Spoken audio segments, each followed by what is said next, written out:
2024 வெளியான லீகலி வீர் அப்படின்ற ஒரு கிரைம் த்ரில்லர் தெலுங்கு படத்தை பத்தி தான் கைஸ் பார்க்க போறோம். இப்போதைக்கு இந்த படம் தெலுங்கு மற்றும் ஹிந்தியில அவைலபிளா இருக்கு. கூடி சீக்கிரம் தமிழ்லயும் டப் பண்ணுவாங்கன்னு நினைக்கிறேன். இந்த படத்தோட ஒன்லைனர் என்னன்னா, ஒரு லாயர் தன்னோட கிளைண்ட்டை மீட் பண்றதுக்காக கிளைண்டோட ஆபீஸ்க்கு போயிருந்திருக்காருங்க. அன்பார்ச்சுனேட்லி அந்த கிளைண்ட் மீட்டிங் கேன்சல் ஆயிருது. அதனால வீட்டுக்கு போயிடலாம் அப்படின்னு சொல்லிட்டு கொற்ற மலையில அப்படி நினைச்சுக்கிட்டே வீட்டுக்கு கிளம்புறாருங்க. அந்த நேரம் பார்த்து அடையாளம் தெரியாத மர்ம நபர்னால நடு ரோட்லயே வெட்டி கொல்லப்படுறாருங்க. இந்த கொலை சம்பவம் கொற்ற மலையில நடந்ததுனால எவிடன்ஸ் எல்லாமே அந்த மலையிலேயே அடிச்சிட்டு போயிடுச்சுங்க. இந்த லாயரை கொலை பண்ணது யாரு, எதற்காக இந்த கொலை நடந்தது அப்படின்னு போலீஸ்காரங்க மண்டைய பிச்சுட்டு இன்வெஸ்டிகேஷன் பண்ண ஆரம்பிக்கிறாங்க. இதுக்கு பின்னாடி இருக்கக்கூடிய மர்மம் என்ன அப்படின்றதுதான் மொத்த படமே. இந்த கொலை வழக்க தொட்ட நம்ம ஹீரோவுக்கு இந்த வழக்கு மூலமா ஏகப்பட்ட ட்விஸ்ட் அண்ட் டர்ன்ஸ்ங்க. ரொம்ப சுவாரஸ்யமா இருக்கும். இந்த வீடியோவை ஸ்கிப் பண்ணாம அப்படிங்க சீன்ல இரவு நேரங்க ஹெவியா மழை பெஞ்சிட்டு இருக்கு. பாலா அப்படின்ற ஒரு லாயரை காட்டுறாங்க. ஜேபி கன்ஸ்ட்ரக்ஷன்ஸ் அப்படின்ற ஒரு கம்பெனியோட எம்டியை மீட் பண்றதுக்காக இவர் வந்திருக்காருங்க. அந்த கம்பெனியோட எம்டிக்கும் அந்த எம்டியோட ஸ்டாஃபுக்கும் ஏதோ ஒரு லீகல் ப்ராப்ளம் ஆயிடுச்சுங்க. அந்த லீகல் ப்ராப்ளத்தை கோர்ட் மூலமா சால்வ் பண்ணலாம் அப்படின்றதுக்காக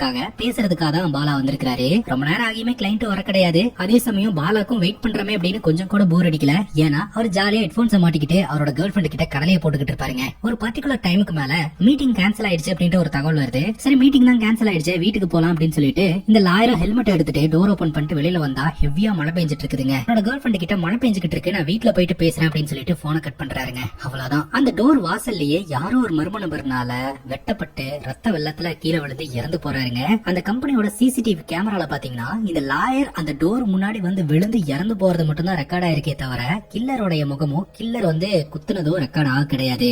அங்க கட் பண்ணா இந்த படத்தோட ஹீரோவை காட்டுறாங்க. இவ்வளவு நாள் நம்ம ஹீரோ வெளிநாட்டுல வாழ்ந்துட்டு இருந்திருக்காருங்க. தன்னோட பெற்றோர்களை பிரிஞ்சு ஏகப்பட்ட டிப்ரெஷனுக்கு அப்புறம் இவர் திரும்பவும் நாட்டுக்கே திரும்பி இருக்கிறாரு. ஹீரோவை கூட்டிட்டு வர டிரைவர் சொல்றாருங்க, என்னோட பையனுக்கு அமெரிக்கால வேலை கிடைச்சிருக்கு, இங்கிருந்த எந்த டெவலப்மெண்ட் இருக்காது, அமெரிக்கா போனா நீ நல்லா டெவலப் ஆயிருவடா போடா அப்படின்னு சொன்னா என் பையன் போக மாட்டேன்றான். காரணம் கேட்டா அம்மா அப்பா பிரிஞ்சு இருக்க மாட்டேன்னு சொல்றான். உங்களை மாதிரி எல்லாம் இருக்கணும்ல சார், அதனால நீங்க வந்து என்னோட பையன்கிட்ட பேசுறீங்களா அப்படின்னு ஹீரோ கிட்ட கேட்க, நான் வந்து பேசினேன்னா பக்கத்து நாடு என்ன, உன் பையன் பக்கத்து ஊருக்கு கூட போக மாட்டான் அப்படின்ற மாதிரி சொல்லிட்டு நம்ம ஹீரோவோட வீட்டுக்கு போறாருங்க. பார்த்தா வீட்டு வாசல்ல ஹீரோட அப்பா வந்து நிக்கிறாரு. அப்பா நம்ம ஹீரோ பார்த்து ஒரு மாதிரி ஷாக் ஆகுறாரு. ஹீரோடைய அப்பா அவங்க அம்மா கிட்ட நான் ஃப்ரெண்டு வீட்டுக்கு போயிட்டு வரேன் அப்படின்ற மாதிரி சொல்லிட்டு ஹீரோ அவாய்ட் பண்ணிட்டு அந்த இடத்த விட்டு கிளம்பி போயிடுறாருங்க. ஆக்சுவலா ஹீரோ அவரோட பேரண்ட்ஸ் விட்டுட்டு வெளிநாட்டுக்கு போயிட்டாருங்க. சோ அதனால ஹீரோட பேரண்ட்ஸுக்கு ஹீரோ மேல ஒரு கோவம் இருக்கு. ஹீரோட அம்மாவும் ஹீரோ பார்த்து அப்படியே ஷாக் ஆகி உட்காந்துடுறாங்க. உடனே தன்னோட அம்மா கிட்ட இவர் போய் பேசுறாரு. அப்ப ஹீரோட அம்மா, போ நீ ஃபர்ஸ்ட் குளிச்சுட்டு வா, சாப்பிடுவியாமா அப்படின்னு சொல்ல உடனே இவர் குளிச்சுட்டு வராருங்க. ஹீரோட அப்பாக்கு ஹீரோ மேல நிறைய கோவம் இருக்குங்க. ஆனா ஹீரோட அம்மா ஹீரோவை பார்த்த உடனே அந்த கோவம் எல்லாம் போயிடுச்சுங்க. அங்க கட் பண்ணா நேத்து ராத்திரி லாயர் பாலா கொல்லப்பட்டார் இல்லையா, அந்த இடத்துல கிரைம் சீன் மார்க் பண்ணப்பட்டு போலீஸ்காரங்க இன்வெஸ்டிகேஷன் நடத்திட்டு இருக்காங்க. பிரஸ், மீடியா, பொதுமக்கள் அப்படின்ட்டு எல்லாருமே அந்த இடத்துல கூட்டமா இருந்துகிட்டு இருக்காங்க. போலீஸ்காரங்களோட முதல் கட்ட இன்வெஸ்டிகேஷன்ல கிடைச்ச இன்ஃபர்மேஷன் என்ன அப்படின்னா, இறந்து போனவருடைய பேரு பாலா, அவர் ஒரு லாயர், அவருக்கு 27 வயது ஆகுதுங்க. கிளைண்ட பாக்குறதுக்காக கன்ஸ்ட்ரக்ஷன் கம்பெனிக்கு வந்திருக்காரு. மீட்டிங் கேன்சல் ஆனதுனால இந்த இடத்துல இருந்து கிளம்பி இருந்திருக்காரு. பைக் பார்க்கிங்ல வச்சு யாரோ ஒருத்தங்க அட்டாக் பண்ணி இருந்திருக்காங்க. அந்த அட்டாக்ல இவர் இறந்து போயிருந்திருக்காருங்க. முதல்ல பார்த்தது யாரு அப்படின்னா, காலையில 4:30 மணிக்கு ஒரு நியூஸ் பேப்பர் போடுற பையன் இந்த வழியா வந்து பார்த்துதான் இன்ஃபர்மேஷனே சொல்லி இருந்திருக்கான். நைட்டு நடந்த சம்பவம் அதிகாலையில தான் எல்லாருக்குமே தெரிய வந்திருந்திருக்குது. இன்ஸ்பெக்டர் சொல்றாரு, சுத்தவட்ட ஏரியால இருக்கக்கூடிய சிசிடிவி ஃபுட்டேஜஸ் எல்லாத்தையுமே கலெக்ட் பண்ணுங்க, சின்ன எவிடன்ஸ் கூட மிஸ் பண்ணாதீங்க, விட்னஸ் யாராவது இருந்தா அவங்களோட ஸ்டேட்மெண்ட்டையும் வாங்கிக்கோங்க அப்படின்ற மாதிரி சொல்றாருங்க. அங்க கட் பண்ணா நம்ம ஹீரோ தன்னோட ஃப்ரெண்ட பாக்குறதுக்காக லாயர் ஆபீஸ்க்கு போயிருந்திருக்காருங்க. ஹீரோட ஃப்ரெண்ட் ஹீரோ பார்த்த உடனே உன்னை யார் இந்த இடத்துக்கு வர சொன்னது, முதல் இந்த இடத்துல இருந்து கிளம்பு அப்படின்னு கோவப்படுறாரு. அதற்கான காரணம் என்ன அப்படின்னு பாத்தீங்கன்னா, இவங்க ரெண்டு பேரும் ஒன்னா தான் படிச்சாங்க, ஒன்னா தான் லா பிராக்டிஸ் பண்ணாங்க, வாழ்க்கையில ஒன்னா முன்னேறலாம் அப்படின்ற ஒரு பிளான்ல இருக்கும்போது நம்ம ஹீரோ மட்டும் காசுக்கு ஆசைப்பட்டு வெளிநாட்டுக்கு ஓடிட்டாருங்க. ஹீரோனால ஹீரோட ஃப்ரெண்ட் கெரியரும் பாதிச்சிருந்திருக்குதுங்க. உன்னால எப்படி பாதிலேயே எல்லாத்தையும் விட்டுட்டு போக முடிஞ்சது அப்படின்ற மாதிரி திட்டிக்கிட்டு இருக்காரு. ஹீரோ சொல்றாரு, உண்மைதான், என் மேலதான் தப்பு, பணத்துக்கு ஆசைப்பட்டு நான் வெளிநாட்டுக்கு போயிட்டேன் அப்படின்னு சொல்லிட்டு வெளிநாட்டுல நடந்த ஒரு கதையை இவர் சொல்றாருங்க. வெளிநாட்டுல ஒரு கம்பெனில இவர் வேலைக்கு ஜாயின் பண்ணி இருந்திருக்காருங்க. அந்த கம்பெனி மூலமா ஸ்கில்ஸ் எல்லாத்தையுமே கத்துக்கிட்டு படிப்படியா உயர ஆரம்பிச்சிருந்திருக்காரு. அதுக்கப்புறம் அந்த கம்பெனில இருந்து வெளியில வந்து இவரே ஒரு ஸ்டார்ட் அப் கம்பெனி ஸ்டார்ட் பண்ணி அதையும் டெவலப் பண்ணி இருந்திருக்காருங்க. ஒரு நாள் காஃபி ஷாப்புக்கு போகும்போது அங்க ஒரு பொண்ணை பாத்துருந்திருக்காருங்க. இவருக்கு லவ் அட் ஃபர்ஸ்ட் சைட் மேல எல்லாம் நம்பிக்கை கிடையாது. பட் முறையா அந்த பொண்ணை பார்த்த உடனே இவருக்குள்ள ஒரு நல்ல ஃபீலிங் வந்திருக்குது. சோ அதனால டெய்லியும் அந்த பொண்ணு வர டைமுக்கு அந்த பொண்ணு பாக்குறதுக்காகவே அந்த காஃபி ஷாப்புக்கு போக ஆரம்பிச்சிருந்திருக்காருங்க. கிட்டத்தட்ட 6 மாசம் 1 வருஷமா அந்த பொண்ணை ஃபாலோ பண்ணிட்டு இருந்திருக்காரு. ஒரு வார்த்தை கூட பேசல. ஒரு பர்டிகுலர் டைமுக்கு மேல அந்த பொண்ணு கிட்ட போய் ஒரு நேரடியா பேசிடுறாரு. ஆக்சுவலா இத்தனை நாளா நான் உங்களை ஃபாலோ பண்ணிட்டு இருந்தேன், ஒன் சைடா உங்களை லவ் பண்ணிட்டு இருந்தேன், இதுக்கு மேல உங்களை ஃபாலோ பண்ண வேண்டாம்னு தோணுது, அதனால நம்ம பிரேக்கப் பண்ணிக்கலாம் அப்படின்ற மாதிரி சொல்லிட்டு இவர் போயிடுறாரு. ஒரு நிமிஷம் இருங்க, நீங்க பாட்டுக்கு வந்தீங்க, ஒன் சைடா லவ் பண்ணேன்னு சொன்னீங்க, அப்புறம் வேண்டாம் அப்படின்னு சொல்லிட்டு நீங்க பாட்டுக்கு போயிட்டு இருக்கீங்க அப்படின்ற மாதிரி உட்கார வச்சு அவங்க பேசுறாங்க. அப்பதான் விஷயமே தெரிய வருது, அவங்களும் நம்ம ஹீரோவா லவ் பண்ணிக்கிட்டு இருந்திருக்காங்க. காதல எப்படி சொல்றதுன்னு தெரியாம தயங்கிட்டு அவங்களும் ஒரு டேபிள் உட்காந்து சைட் அடிச்சிட்டு இருந்திருக்காங்க. ஹீரோ வந்து காதல சொல்லட்டும் அப்படின்னு அவங்க எதிர்பார்த்து இருந்திருப்பாங்க போல. ஆனா ஹீரோ கடைசி வரைக்கும் சொல்லவே இல்ல. ஆனா இதுக்கு மேல நிப்பாட்டிக்கலாம் அப்படின்னு போய் சொல்லும் போது அதை சான்ஸா வச்சு அவங்க காதல வெளிப்படுத்திடுறாங்க. அதுக்கப்புறம் இவங்க 2 பேரும் லவ் பண்ணவும் ஆரம்பிக்கிறாங்க. அதுக்கப்புறம் 2 பேரும் திருமணம் பண்ணி குடும்ப வாழ்க்கையும் வாழ ஆரம்பிச்சிருந்திருக்காங்க. ஹீரோடைய மனைவி பிரெக்னெண்டா இருந்திருக்காங்க. அந்த டைம்ல பாத்தீங்கன்னா பிசினஸ்ல கொஞ்சம் கொஞ்சமா லாசஸ் வர ஆரம்பிச்சிருந்திருக்குது. இவர் டிப்ரெஷனுக்குள்ள போக ஆரம்பிச்சிருந்திருக்காரு. அந்த டிப்ரெஷன்னால எப்ப பார்த்தாலும் ஆபீஸ்ல ஒரே பிரச்சனையா இருக்குங்க. அந்த டைம்ல தான் இவரோட ஒய்ஃபுக்கு லேபர் பெயினும் வந்திருக்கு. அந்த டைம்ல இவர் கூட இல்ல, அவங்களும் போன் பண்ணிக்கிட்டே இருந்திருக்காங்க. இவர் பிசினஸ் பிரச்சனையின் காரணமா போன் எடுக்கவே இல்லைங்க. அதுக்கப்புறம் ஆம்புலன்ஸுக்கு போன் பண்ணி அவங்களே ஹாஸ்பிட்டல்ல போய் அட்மிட் ஆயிட்டாங்க. ஹாஸ்பிட்டல்ல டிப்ரெஷன்ல அப்படியே தூங்கிட்டாருங்க. அப்புறம் ஆபீஸ்ல இருக்கிறவங்க தான் வந்து இந்த மாதிரி உங்க ஒய்ஃப் ஹாஸ்பிட்டல் அட்மிட் ஆயிருக்காங்க அப்படின்ற விஷயத்த சொல்ல அடிச்சு பிடிச்சு ஹாஸ்பிட்டலுக்கு ஒரு போறாருங்க. அங்க போய் பார்க்கும்போது தான் தெரிய வருது அவருடைய மனைவியை காப்பாற்ற முடியல அப்படின்ட்டு. ரொம்ப மனமுடிஞ்சு போயிடுறாருங்க. எந்த லைஃபுக்கு ஆசைப்பட்டுட்டு வெளிநாட்டுக்கு போனாரோ அந்த லைஃப் அமைஞ்சும் அதை அவரால் தக்க வச்சுக்க முடியாம எல்லாத்தையுமே அழிச்சிட்டு தன்னோட பேரண்ட்ஸ் கிட்டயே போயிடலாம் அப்படின்னு சொல்லிட்டு இந்த ஊருக்கு வந்திருந்திருக்காருங்க. இப்ப பிரசன்ட் சிச்சுவேஷன்ல ஃப்ரெண்டு திட்டினதுனால சரி நான் கிளம்புறேன் அப்படின்ற மாதிரி சொல்லிட்டு ஹீரோ கிளம்புவாரு. ஹீரோட வாழ்க்கையில இவ்வளவு விஷயங்கள் நடந்திருக்கு அப்படின்ட்டு என்னதான் அடிச்சுக்கிட்டாலும் புடிச்சுக்கிட்டாலும் நம்ம ஃப்ரெண்ட்ஸ், நமக்குள்ள எந்த ஒரு வேற்றுமையும் கிடையாது அப்படின்னு சொல்லிட்டு மறுபடியும் நம்ம ஹீரோடைய ஃப்ரெண்டு ஹீரோ கிட்ட பேச ஆரம்பிச்சிடுறாரு. இப்ப வீட்டுல ஹீரோடைய அப்பா அம்மா சாப்பிட்டுட்டு இருப்பாங்க. அப்ப ஹீரோடைய அப்பாக்கு இருமல் வந்துருங்க. அப்ப தண்ணி வேணும்னு கேட்பாரு. ஹீரோ தண்ணி கொண்டாந்து கொடுக்கும்போது ஹீரோ பார்த்து முறைச்சிட்டு ஹீரோடைய அப்பா எழுந்து போயிருவாருங்க. ஹீரோடைய அப்பாக்கு இன்னும் ஹீரோ மேல கோவம் இருக்கு அப்படின்றது நமக்கு தெளிவா தெரியுது. அங்க கட் பண்ணா கோர்ட் வாசல்ல லாயருங்க எல்லாம் ஒன்னா சேர்ந்து போராட்டம் பண்ணிக்கிட்டு இருப்பாங்க. அதுல பாத்தீங்கன்னா சத்தியமூர்த்தி அப்படின்ற ஒரு லாயர் தான் வந்து தலைமை ஏற்று போராட்டம் பண்ணிக்கிட்டு இருப்பாருங்க. அந்த லாயரை பத்தி ஹீரோடைய ஃப்ரெண்ட் எக்ஸ்பிளைன் பண்ணுவாரு. கொஞ்ச நாளைக்கு முன்னாடி ஒரு கொலை வழக்கு ஒண்ணு வந்திருக்கு. கணவன் மனைவியை கொலை பண்ணிட்டான் அப்படின்னு சொல்லிட்டு கிளியர் கட் எவிடன்ஸோட கணவன் மாட்டிக்கிட்டான். இதுக்கு மேல அந்த கணவனால தப்பிக்கவே முடியாது அப்படின்னு நாங்க எல்லாம் பேசிட்டு இருந்தோம். அந்த டைம்ல சத்தியமூர்த்தி அப்படின்ற லாயர் அந்த கணவன் சைட்ல வாதாடி எவிடன்ஸ் எல்லாத்தையும் சப்மிட் பண்ணி அந்த கணவன் நிரபராதி அப்படின்னு சொல்லிட்டு வெளியில கொண்டு வந்துட்டாரு. அப்ப இருந்து இந்த சத்தியமூர்த்தி அப்படின்ற லாயர் பயங்கர ஃபேமஸ், ஏகப்பட்ட கேசஸ் அவர்கிட்ட போயிட்டு இருக்கு அப்படின்ற மாதிரி ஹீரோட ஃப்ரெண்டு ஹீரோ கிட்ட இன்ட்ரோ பண்ணி வைக்கிறாருங்க. இப்ப கோர்ட் வாசல்ல நடக்கக்கூடிய போராட்டத்துக்கு காரணம் என்ன அப்படின்னு பார்த்தோம்னா, படத்தோட ஸ்டார்டிங் சீன்ல லாயர் பாலா கொல்லப்பட்டு இறந்து போனார் இல்லையா. ஒரு சாமானியனுக்கு அநியாயம் நடந்திருக்கு, நியாயம் வேணும் அப்படின்னா ஒரு லாயர் தான் அந்த நியாயத்தை வாங்கி தருவான். இப்போ ஒரு லாயருக்கே அநியாயம் நடந்திருக்கு அப்படின்னா யார் அந்த நியாயத்தை வாங்கி தருது? போலீஸ்காரங்க கொலையாளிய கண்டுபிடிக்கிறேன் அப்படின்னு சொன்னதோட சரி, இப்ப வரைக்கும் அவங்களோட இன்வெஸ்டிகேஷன்ல முன்னேற்றம் இருக்கான்னு தெரியல. சோ அதனால நாங்க போராட்டம் பண்ணுவோம் அப்படின்னு சொல்லி பிரச்சனை பண்றாங்க. சோ அந்த இடத்துக்கு வந்த போலீஸ்காரங்க ஒரு 2 நாள் டைம் கொடுங்க, அதுக்குள்ள நாங்க பிரச்சனையை சால்வ் பண்றோம் அப்படின்ற மாதிரி சொல்ல 2 நாள் டைம் தரோம், அதுக்குள்ள நீங்க கில்லரை பிடிக்கல அப்படின்னா இங்க நாங்க மறுபடியும் போராட்டம் பண்ணுவோம் அப்படின்ற மாதிரி இந்த சத்தியமூர்த்தி சொல்லிக்கிட்டு இருக்காருங்க.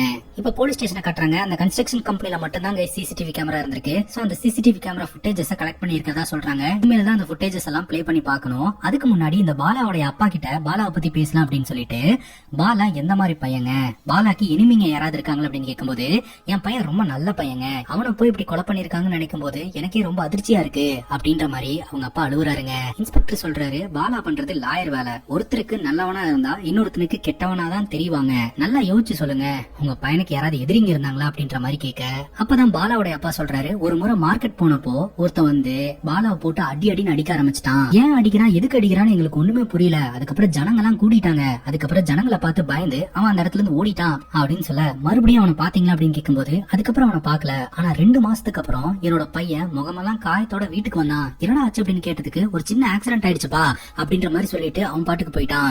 எனக்கு தெரிஞ்சு மறுபடியும் அவன் தான் என்னோட பையனை அடிச்சிருப்பான்னு நினைக்கிறேன் அப்படின்னு சொல்ல, சரி அந்த நபரை பார்த்தா நீங்க அடையாளம் காட்டுவீங்களா அப்படின்ற மாதிரி கேட்க, கண்டிப்பா காட்டுவேன் அப்படின்ற மாதிரி பாலாவோட அப்பா சொல்றாரு. இப்ப இன்ஸ்பெக்டர் கண்ட்ரோல் ரூமுக்கு போறாருங்க. சோ அந்த ஏரியால எடுக்கப்பட்ட சிசிடிவி ஃபுட்டேஜஸ் எல்லாத்தையுமே பார்க்கலாம் அப்படின்னு செக் பண்ணி பார்க்கும்போது, பாலா கொல்லப்பட்ட அந்த ராத்திரி பாத்தீங்கன்னா ஒரு நபர் அந்த இடத்துல சுத்திக்கிட்டு இருந்திருக்காரு. அதே சமயம் அந்த ஜேபி கன்ஸ்ட்ரக்ஷன்ஸ் அப்படின்ற அந்த கம்பெனியோட வாசல்ல விழுந்துதான் பாலா இறந்து போயிருந்திருப்பாரு. அப்ப கொடை பிடிச்சிட்டு அந்த வழியா ஒரு பொண்ணு நடந்து வந்திருந்திருப்பா.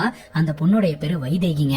சோ அந்த பொண்ணு பார்த்துட்டு பயந்து போய் அந்த இடத்துல இருந்து கிளம்புறதும் சிசிடிவி கேமரால ரெக்கார்ட் ஆயிருந்திருக்கும். கண்டிப்பா அந்த பொண்ணு கில்லரை பாத்துருப்பா அப்படின்றது தெல்ல தெளிவா நமக்கு தெரிய வருதுங்க. அங்க கட் பண்ணா அந்த வைதேகியை காட்டுறாங்க. வைதேகி இந்த இன்சிடென்ட பார்த்ததுல இருந்து தூக்கமே வர மாட்டேதுங்க. இன்னொரு பக்கம் ஹீரோடைய அப்பாக்கு ஹார்ட் அட்டாக் வந்து ஹாஸ்பிட்டல்ல அட்மிட் செய்யப்படுறாரு. உடனடியா அந்த இடத்துக்கு நம்ம ஹீரோ போய் டாக்டர் பாக்குறாருங்க. டாக்டர் டாக்டர் சொல்றாரு உங்க அப்பாக்கு 2வது ஹார்ட் அட்டாக் வந்திருக்கு. சோ இதுக்கு மேல அவரை ரொம்பவே கேர்ஃபுல்லா பாத்துக்கணும். இன்னொரு ஹார்ட் அட்டாக் வந்ததுன்னா அவர் இறந்தே போயிடுவார் அப்படின்ட்டு. இதுக்கு முன்னாடி ஹார்ட் அட்டாக் வந்த விஷயமே ஹீரோக்கு தெரியாதுங்க. தன்னுடைய அம்மா கிட்ட போய் கேட்கும்போது அம்மா சொல்றாங்க, ஆமா நீதான் எல்லாத்தையும் விட்டுட்டு வெளிநாட்டுக்கு போயிட்டு எப்படி சொல்றது அப்படின்னு கேட்கும்போது, என்னதான் போயிருந்தாலும் நீங்க சொல்லி இருக்கணும்லமா. சரி இப்ப எல்லாம் முடிச்சிட்டு திரும்ப வந்துட்டேன்ல, நீங்க என் மேல இருக்கக்கூடிய கோவத்தை விட்டுட்டு சகஜமா பேச ஆரம்பிச்சிட்டீங்க. அப்பாக்கு இன்னும் ஏமா என் மேல இவ்வளவு கோவம் அப்படின்னு கேட்கும்போது, அம்மா அப்படின்றவ தான் புள்ள செய்யற தப்ப மன்னிக்க கூடிய ஒரு ஆளு. ஆனா அப்பா அப்படின்றவன் தான் புள்ள செய்யக்கூடிய தப்ப திருத்தக்கூடிய ஒரு ஆளு. நீ உன் தப்ப திருத்துற வரைக்கும் அவருடைய கோவம் குறையாதுடா. உங்க அப்பா ரெவன்யூ டிபார்ட்மெண்ட்ல வேலை பார்த்துட்டு இருந்தாரு. இல்லீகலா ஒரு கன்ஸ்ட்ரக்ஷன் நடந்துட்டு இருக்கு அப்படின்றத கண்டுபிடிச்சு அதை நிப்பாட்டிட்டாரு. அப்ரூவல் தரமாட்டேன்னு சொல்லிட்டாரு. பட் அந்த கம்பெனிக்காரங்க என்ன பண்ணாங்க அப்படின்னா, உங்க அப்பா வந்து லஞ்சம் வாங்கினாரு அப்படின்ற மாதிரி போய் சொல்லி வேலையில இருந்தே தூக்கிட்டாங்க. அவங்களோட இன்ஃபுளுன்ஸ பயன்படுத்தி உங்க அப்பானால கோர்ட்ல போய் ஜெயிக்க முடியல. ரொம்பவே மனமுடிஞ்சு போயிட்டாரு. அப்போ முடிவு பண்ணாரு தான் பையனை லாயராக்கி நீதி நேர்மையை நிலநாட்டணும் அப்படின்னு ஆசைப்பட்டாரு. ஆனா நீ எல்லாத்தையும் தூக்கி போட்டு வெளிநாட்டுக்கு போயிட்ட. அப்ப அந்த மனுஷன் எந்த அளவுக்கு வருத்தப்பட்டிருப்பாருன்னு நினைச்சு பாரு அப்படின்னு சொல்ல, அப்பதான் நம்ம ஹீரோ யோசனை பண்ணவே ஆரம்பிக்கிறாருங்க. நேரத்தோட ஃப்ரெண்ட மீட் பண்றதுக்காக போறாருங்க. ஆக்சுவலா நம்ம ஹீரோ வந்து லா பிராக்டிஸ் பண்ணாம பாதிலேயே விட்டுட்டு போயிட்டாரு. அதுதான் வந்து அப்பாக்கு இன்னும் கோவமா இருந்துட்டு இருக்கு. அப்பாக்கு ரொம்ப கஷ்டமாவும் இருந்துட்டு இருக்கு. சோ அப்பாவோட பெயினை நான் ரிலீஃப் பண்ணி நல்லபடியா இருக்க வைக்கணும் அப்படின்னா நான் மறுபடியும் லாயர் ஆகணும். நான் கேஸ் எல்லாம் எடுத்து வாதாடுறேன் அப்படின்ற மாதிரி ஹீரோ சொல்றாரு. ஃப்ரெண்டும் உதவி பண்றேன் அப்படின்னு சொல்றாருங்க. ஹீரோக்கு கேஸும் கிடைக்குதுங்க. அந்த கேஸை எடுத்துட்டு போய் கோர்ட்ல நின்னா அது எல்லாமே பாத்தீங்கன்னா வேலிடான எவிடன்ஸ் பாயிண்ட்ஸ் எதுவுமே இல்லாத ஒரு கேஸா இருக்கும் கைஸ். அதாவது 2012 ஒரு கிளைண்ட்டுக்கு சொத்து தகராறு வந்திருக்குங்க. அந்த சொத்து பிரச்சனையை சால்வ் பண்றதுக்கு கோர்ட் பாத்தீங்கன்னா 3 வருஷம் டைம் கொடுத்து வந்திருக்கும். அந்த 3 வருஷத்துக்குள்ள ஏதாவது ஒரு முடிவு எடுத்துட்டு வந்து கோர்ட்ல பிரச்சனையை சால்வ் பண்ணி இருந்திருக்கணும். ஆனா கிட்டத்தட்ட 10 வருஷத்துக்கு அப்புறம் நம்ம ஹீரோ கிட்ட அந்த கேஸை கொண்டாந்து கொடுக்குறாங்க. நம்ம ஹீரோ அந்த கேஸ் எடுத்துட்டு கோர்ட்ல போய் நின்னா ஜட்ஜ் வந்து கோர்ட்டோட டைமை வேஸ்ட் பண்ணிட்டு இருக்கீங்க, கிளைண்ட் தான் நாலேஜ் இல்லாம உங்க கிட்ட கொண்டாந்து கேஸ் கொடுக்குறாங்கன்னா நீங்களாவது அந்த கேஸை படிச்சு பார்த்துட்டு இந்த மாதிரி ரூல்ஸ் அண்ட் ரெகுலேஷன்ஸ் எல்லாம் இருக்குன்னு சொல்லக்கூடாதா அப்படின்னு ஹீரோ திட்டி அமுச்சு விட்டுருவாங்க. இந்த மாதிரி ஒரு 3-4 கேஸ் எடுத்து வாதாடுவாருங்க. ஆனா அந்த 3-4 கேஸ்லயுமே பாத்தீங்கன்னா தோல்விதான் அடைவாரு. ஏன்னா அதுல வேலிடான விஷயங்களே இருக்காது. இவரால ஒரு சக்சஸ்ஃபுல்லான லாயரா இருக்க முடியாது போல அப்படின்னு சொல்லிட்டு தன்னோட ஃப்ரெண்டு கிட்ட தான் சொல்லி ரொம்ப ஃபீல் பண்ணிட்டு இருப்பாரு. சரி ஃபீல் பண்ணாதவா அப்படின்னு சொல்லிட்டு ஒரு பார்ட்டி கூட்டு போய் கொஞ்சம் ஹீரோவை சமாதானப்படுத்துவாருங்க. அதுக்கப்புறம் கோர்ட் வாசல்ல வந்து ஒரு அம்மாவும் பொண்ணு நின்னுட்டு இருக்கிறத ஹீரோ கவனிப்பாரு. ஒரு அம்மா அங்க இருக்கக்கூடிய லாயர் கிட்ட கெஞ்சிக்கிட்டு இருப்பாங்க. ஆனா அந்த லாயர் ஒத்துக்க மாட்டேன் அப்படின்ற மாதிரி சொல்லிக்கிட்டு இருப்பாரு. அப்ப சின்ன பொண்ணு நம்ம ஹீரோ கிட்ட வந்து, நீங்க லாயர் தானே, என்னோட அப்பாவை ஜெயில இருந்து வெளியில கொண்டு வர முடியுமா அப்படின்னு கேட்க, உன்னோட அப்பா என்ன தப்பு பண்ணாரு அப்படின்னு கேட்கும்போது, என்னோட அப்பாவை திருட்டு வழக்குல போலீஸ்காரங்க அரெஸ்ட் பண்ணிட்டு போயிட்டாங்க. என்னோட அப்பா கண்டிப்பா திருடவே கிடையாது, எங்களுக்கு நல்லாவே தெரியும், என்னோட அப்பாவை காப்பாத்துறீங்களா அப்படின்ற மாதிரி கேட்க, ஹீரோ பாத்தீங்கன்னா அந்த பாப்பாவை பாத்துக்கிட்டு இருப்பாரு. கரெக்டா அந்த பாப்பாவோட அம்மா வந்து, காசு இருக்கிறவங்களுக்கு தான் இங்க நீதி எல்லாம், நமக்கெல்லாம் ஒண்ணும் கிடையாது அப்படின்னு சொல்லிட்டு அழுதுட்டே அந்த இடத்துல இருந்து கிளம்புவாங்க. சரி அட்லீஸ்ட் இந்த லேடிக்காவது நம்ம உதவி செய்யலாம், இந்த ஒரு வழக்கை எடுத்து ரொம்ப ஸ்ட்ராங்கா இறங்கி இன்வெஸ்டிகேஷன் பண்ணலாம் அப்படின்னு ஹீரோ முடிவு எடுக்கிறாருங்க. அங்க கட் பண்ணா வைதேகி தன்னோட பாய் ஃப்ரெண்ட் கூட ரெஸ்டாரண்ட் வந்திருப்பாங்க. அப்ப போலீஸ் இன்ஸ்பெக்டர் பாத்தீங்கன்னா அந்த பாலாவோட கொலை வழக்க பத்தி பிரஸ் மீட் கொடுத்துட்டு இருப்பாருங்க. அத வைதேகி பாத்துக்கிட்டு இருக்கும்போது பாய் ஃப்ரெண்ட் சோ சேட் இல்ல அப்படின்ற மாதிரி சொல்ல, ஆமா என்னோட ஆபீஸ் பக்கத்துல தான் இந்த மர்டர் நடந்தது அப்படின்ற மாதிரி சொல்ல, அப்படியா அப்படின்னு கேட்டுட்டு இருக்கும்போது அந்த ரெஸ்டாரண்ட்டுக்குள்ள போலீஸ்காரங்க வருவாங்க. போலீஸ்காரங்களை பார்த்த உடனே வைதேகி ரொம்ப பயப்பட ஆரம்பிச்சு அந்த இடத்துல இருந்து போலாம் போலாம் அப்படின்னு சொல்லிட்டு பாய் ஃப்ரெண்ட் கூப்பிட்டு கிளம்பிடுவாங்க. உனக்கு என்னாச்சு அப்படின்ற மாதிரி கேட்க, அப்பதான் வைதேகி சொல்லுவாங்க, ஆக்சுவலா அந்த நபர் கொல்லப்படும் போது நான் அந்த இடத்துலதான் இருந்தேன், என் கண்ணால பார்த்தேன், எனக்கு ரொம்பவே பயமா இருக்குது அப்படின்ற மாதிரி சொல்ல, நான் ஒண்ணு சொல்லட்டா, என்கிட்ட சொன்ன விஷயத்த அப்படியே போலீஸ் கிட்ட நீ சொல்லிடு, வேற எந்த பிரச்சனையுமே வராது அப்படிங்கும் போது, இல்ல எனக்கு போலீஸ் ஸ்டேஷன் போறதுக்குலாம் ரொம்ப பயம் அப்படிங்கும் போது, நான் இருக்கேன்ல நான் கூட உன்னை கூட்டிட்டு போறேன், நீ பார்த்த விஷயத்த சொல்லிட்டீங்கன்னா எந்த பிரச்சனையும் இல்ல, நீ சொல்லாம இருந்தாதான் பிரச்சனை அப்படின்னு சொல்ல, வைதேகி யோசனை பண்ணிட்டு வீட்டுக்கு போறாங்க. அடுத்த நாள் காலையில வைதேகியை பாத்தீங்கன்னா இன்ஸ்பெக்டர் மீட் பண்ண போலாம் அப்படின்ட்டு தனியா போலீஸ் ஸ்டேஷனுக்கு போவாங்க. இன்ஸ்பெக்டர் வெளியில போயிருக்கிறதுனால கொஞ்ச நேரம் வெயிட் பண்ணுங்க அப்படின்னு சொல்ல, வைதேகி வெயிட் பண்ணிட்டு இருப்பாங்க. அங்க ஒரு ஆளை போட்டு போலீஸ் ஆபீசர் அடி அடின்னு அடிக்கிறத பார்த்து வைதேகிக்கு ஒரு மாதிரி பயமா இருக்கும். அதே டைம் நம்ம ஹீரோவும் போலீஸ் ஸ்டேஷனுக்கு வருவாருங்க. அந்த சின்ன பொண்ணோடைய அப்பா வழக்கை எடுத்து வாதாடலாம் அப்படின்ட்டு. வைதேகி பாத்தீங்கன்னா ரொம்ப நேரமா இன்ஸ்பெக்டருக்காக வெயிட் பண்ணுவாங்க. அதுக்கப்புறம் இதுக்கு மேல இங்க இருக்க வேணாம் அப்படின்னு சொல்லிட்டு அவங்க எழுந்திருச்சு போயிருவாங்க. இப்ப நம்ம ஹீரோ ஒரு போலீஸ் ஆபீசரை மீட் பண்றாரு. அந்த சின்ன பொண்ணோடைய அப்பாக்காக நான் வாதாடலாம்னு இருக்கிறேன் அப்படின்ற மாதிரி சொல்லி அந்த நபருடைய கேஸ பத்தி கேக்குறாருங்க. அப்பதான் விஷயம் தெரிய வருதுங்க. அந்த நபருடைய பேரு ராஜுங்க. இப்ப அவர் ஒரு கார் திருட்டு வழக்குல தான் உள்ள போயிருக்கிறாரு. பட் இது மட்டும் அவர் மேல இருக்கக்கூடிய வழக்கு கிடையாது. இதுக்கு முன்னாடி கூட இவர் சில பல திருட்டு வேலைகள் எல்லாம் பண்ணி இருக்கிறாரு அப்படின்னு ரெக்கார்ட்ஸ் இருக்குதுங்க. அதை பார்த்ததும் ஹீரோக்கு தூக்கி வாரி போட்டுருது. நேரா ராஜுவோட மனைவி கிட்ட போயிட்டு, இந்த கேஸை எடுங்கன்னு சொன்னீங்க, நானும் எடுத்தேன். சோ கேஸ குடுக்கறதுக்கு முன்னாடி உங்க கணவரை பத்தி எல்லாமே சொல்லி இருக்கணும்ல. கார் திருட்டு வழக்குல என் புருஷன் அரெஸ்ட் பண்ணிட்டு போயிட்டாங்க, ஆனா என் புருஷன் காரை திருடவே இல்லன்னு சொன்னீங்களே தவிர அதுக்கு முன்னாடியே உன் புருஷன் திருட்டு வேலையில எல்லாம் ஈடுபட்டு இருந்திருக்கான் அப்படின்றது ஏன் சொல்லவே இல்லை அப்படின்னு கேட்க, அந்த காலத்துல சின்ன சின்ன திருட்டு வேலையில அவர் ஈடுபட்டு இருந்தாருங்க. அதுக்கப்புறம் நான் சொல்லி புரிய வச்சதுக்கு அப்புறம் திருந்தி டிரைவர் வேலை வேலைக்கு போயிட்டு இருந்தாரு, போன இடத்துலதான் காரை திருடிட்டாங்க அப்படின்னு சொல்லிட்டு அந்த கேஸ என் புருஷன் மேல போட்டுட்டாங்க அப்படின்ற மாதிரி அவங்க அழுவுறாங்க. இதை முன்னாடியே சொல்லியிருந்தேன்னா நீங்க கேஸ் எடுத்திருந்திருக்க மாட்டீங்க அப்படின்னு சொல்லிட்டு தான் நான் சொல்லல அப்படின்ட்டு அழுவுறாங்க. சரி சரி அழுவாதீங்க, நான் இந்த கேஸை எடுத்துக்கிறேன், உங்க புருஷனை எப்படியாவது வெளியில கொண்டு வரேன் அப்படின்ற மாதிரி ஹீரோ ப்ராமிஸ் பண்றாரு. இப்ப அந்த ராஜுவோட ஓனரை மீட் பண்றதுக்காக போறாருங்க. நம்ம ஹீரோவை பரிச்சயப்படுத்திக்கிறாரு. இந்த மாதிரி நான் ராஜுவோட லாயர் வந்திருக்கேன், உங்ககிட்ட வேலை பார்த்துட்டு இருந்த டிரைவரை பத்தி பேசுறதுக்காக அப்படிங்கும்போது அந்த ராஜுக்கு லாயர்லாம் இருக்கா அப்படின்ற மாதிரி கேக்குறாரு. ஒரு 10 நிமிஷம் பேசணும் அப்படின்னு சொல்லிட்டு இந்த ராஜுவை பத்தி பேச ஆரம்பிக்கிறாருங்க. உங்க கார் எத்தனை மணிக்கு காணாம போச்சு அப்படின்னு கேட்கும்போது ஒரு 10-10:30 மணி இருக்கும் அப்படின்ற மாதிரி சொல்ல, அதையே உங்களால கரெக்டா சொல்ல முடியல அப்படின்னு கேட்கும்போது அன்னைக்கு இந்த ராஜுன்ற டிரைவர் லீவு, அதனால நான் தான் காரை எடுத்து வெளியில நிப்பாட்டினேன், அதுக்கப்புறம் டாக்குமெண்ட்ஸ் மிஸ் பண்ணிட்டேன்னு சொல்லிட்டு அதை எடுத்துட்டு வந்து பாக்குறேன், காரையே காணோம், அந்த காரை பத்தி ராஜுக்கு தான் எல்லாமே தெரியும், கச்சிதமா இந்த ராஜு தான் வந்து திருடி இருப்பான் அப்படின்ற மாதிரி இந்த ஓனர் சொல்றாருங்க. அந்த நேரம் பார்த்து அந்த ஓனருடைய பையன் ரொம்ப பதட்டமா வீட்டுக்குள்ள நுழைவான். சோ அவனே பாத்தீங்கன்னா சந்தேகப்படுற பாணியில தான் நடந்துப்பான். சோ அவனை பார்த்துட்டு நம்ம ஹீரோ மறுபடியும் இந்த ஓனர் கிட்ட கேள்வி கேட்க ஆரம்பிக்கிறாரு. ஆக்சுவலா காணாம போனது ஒரு பழைய காருங்க.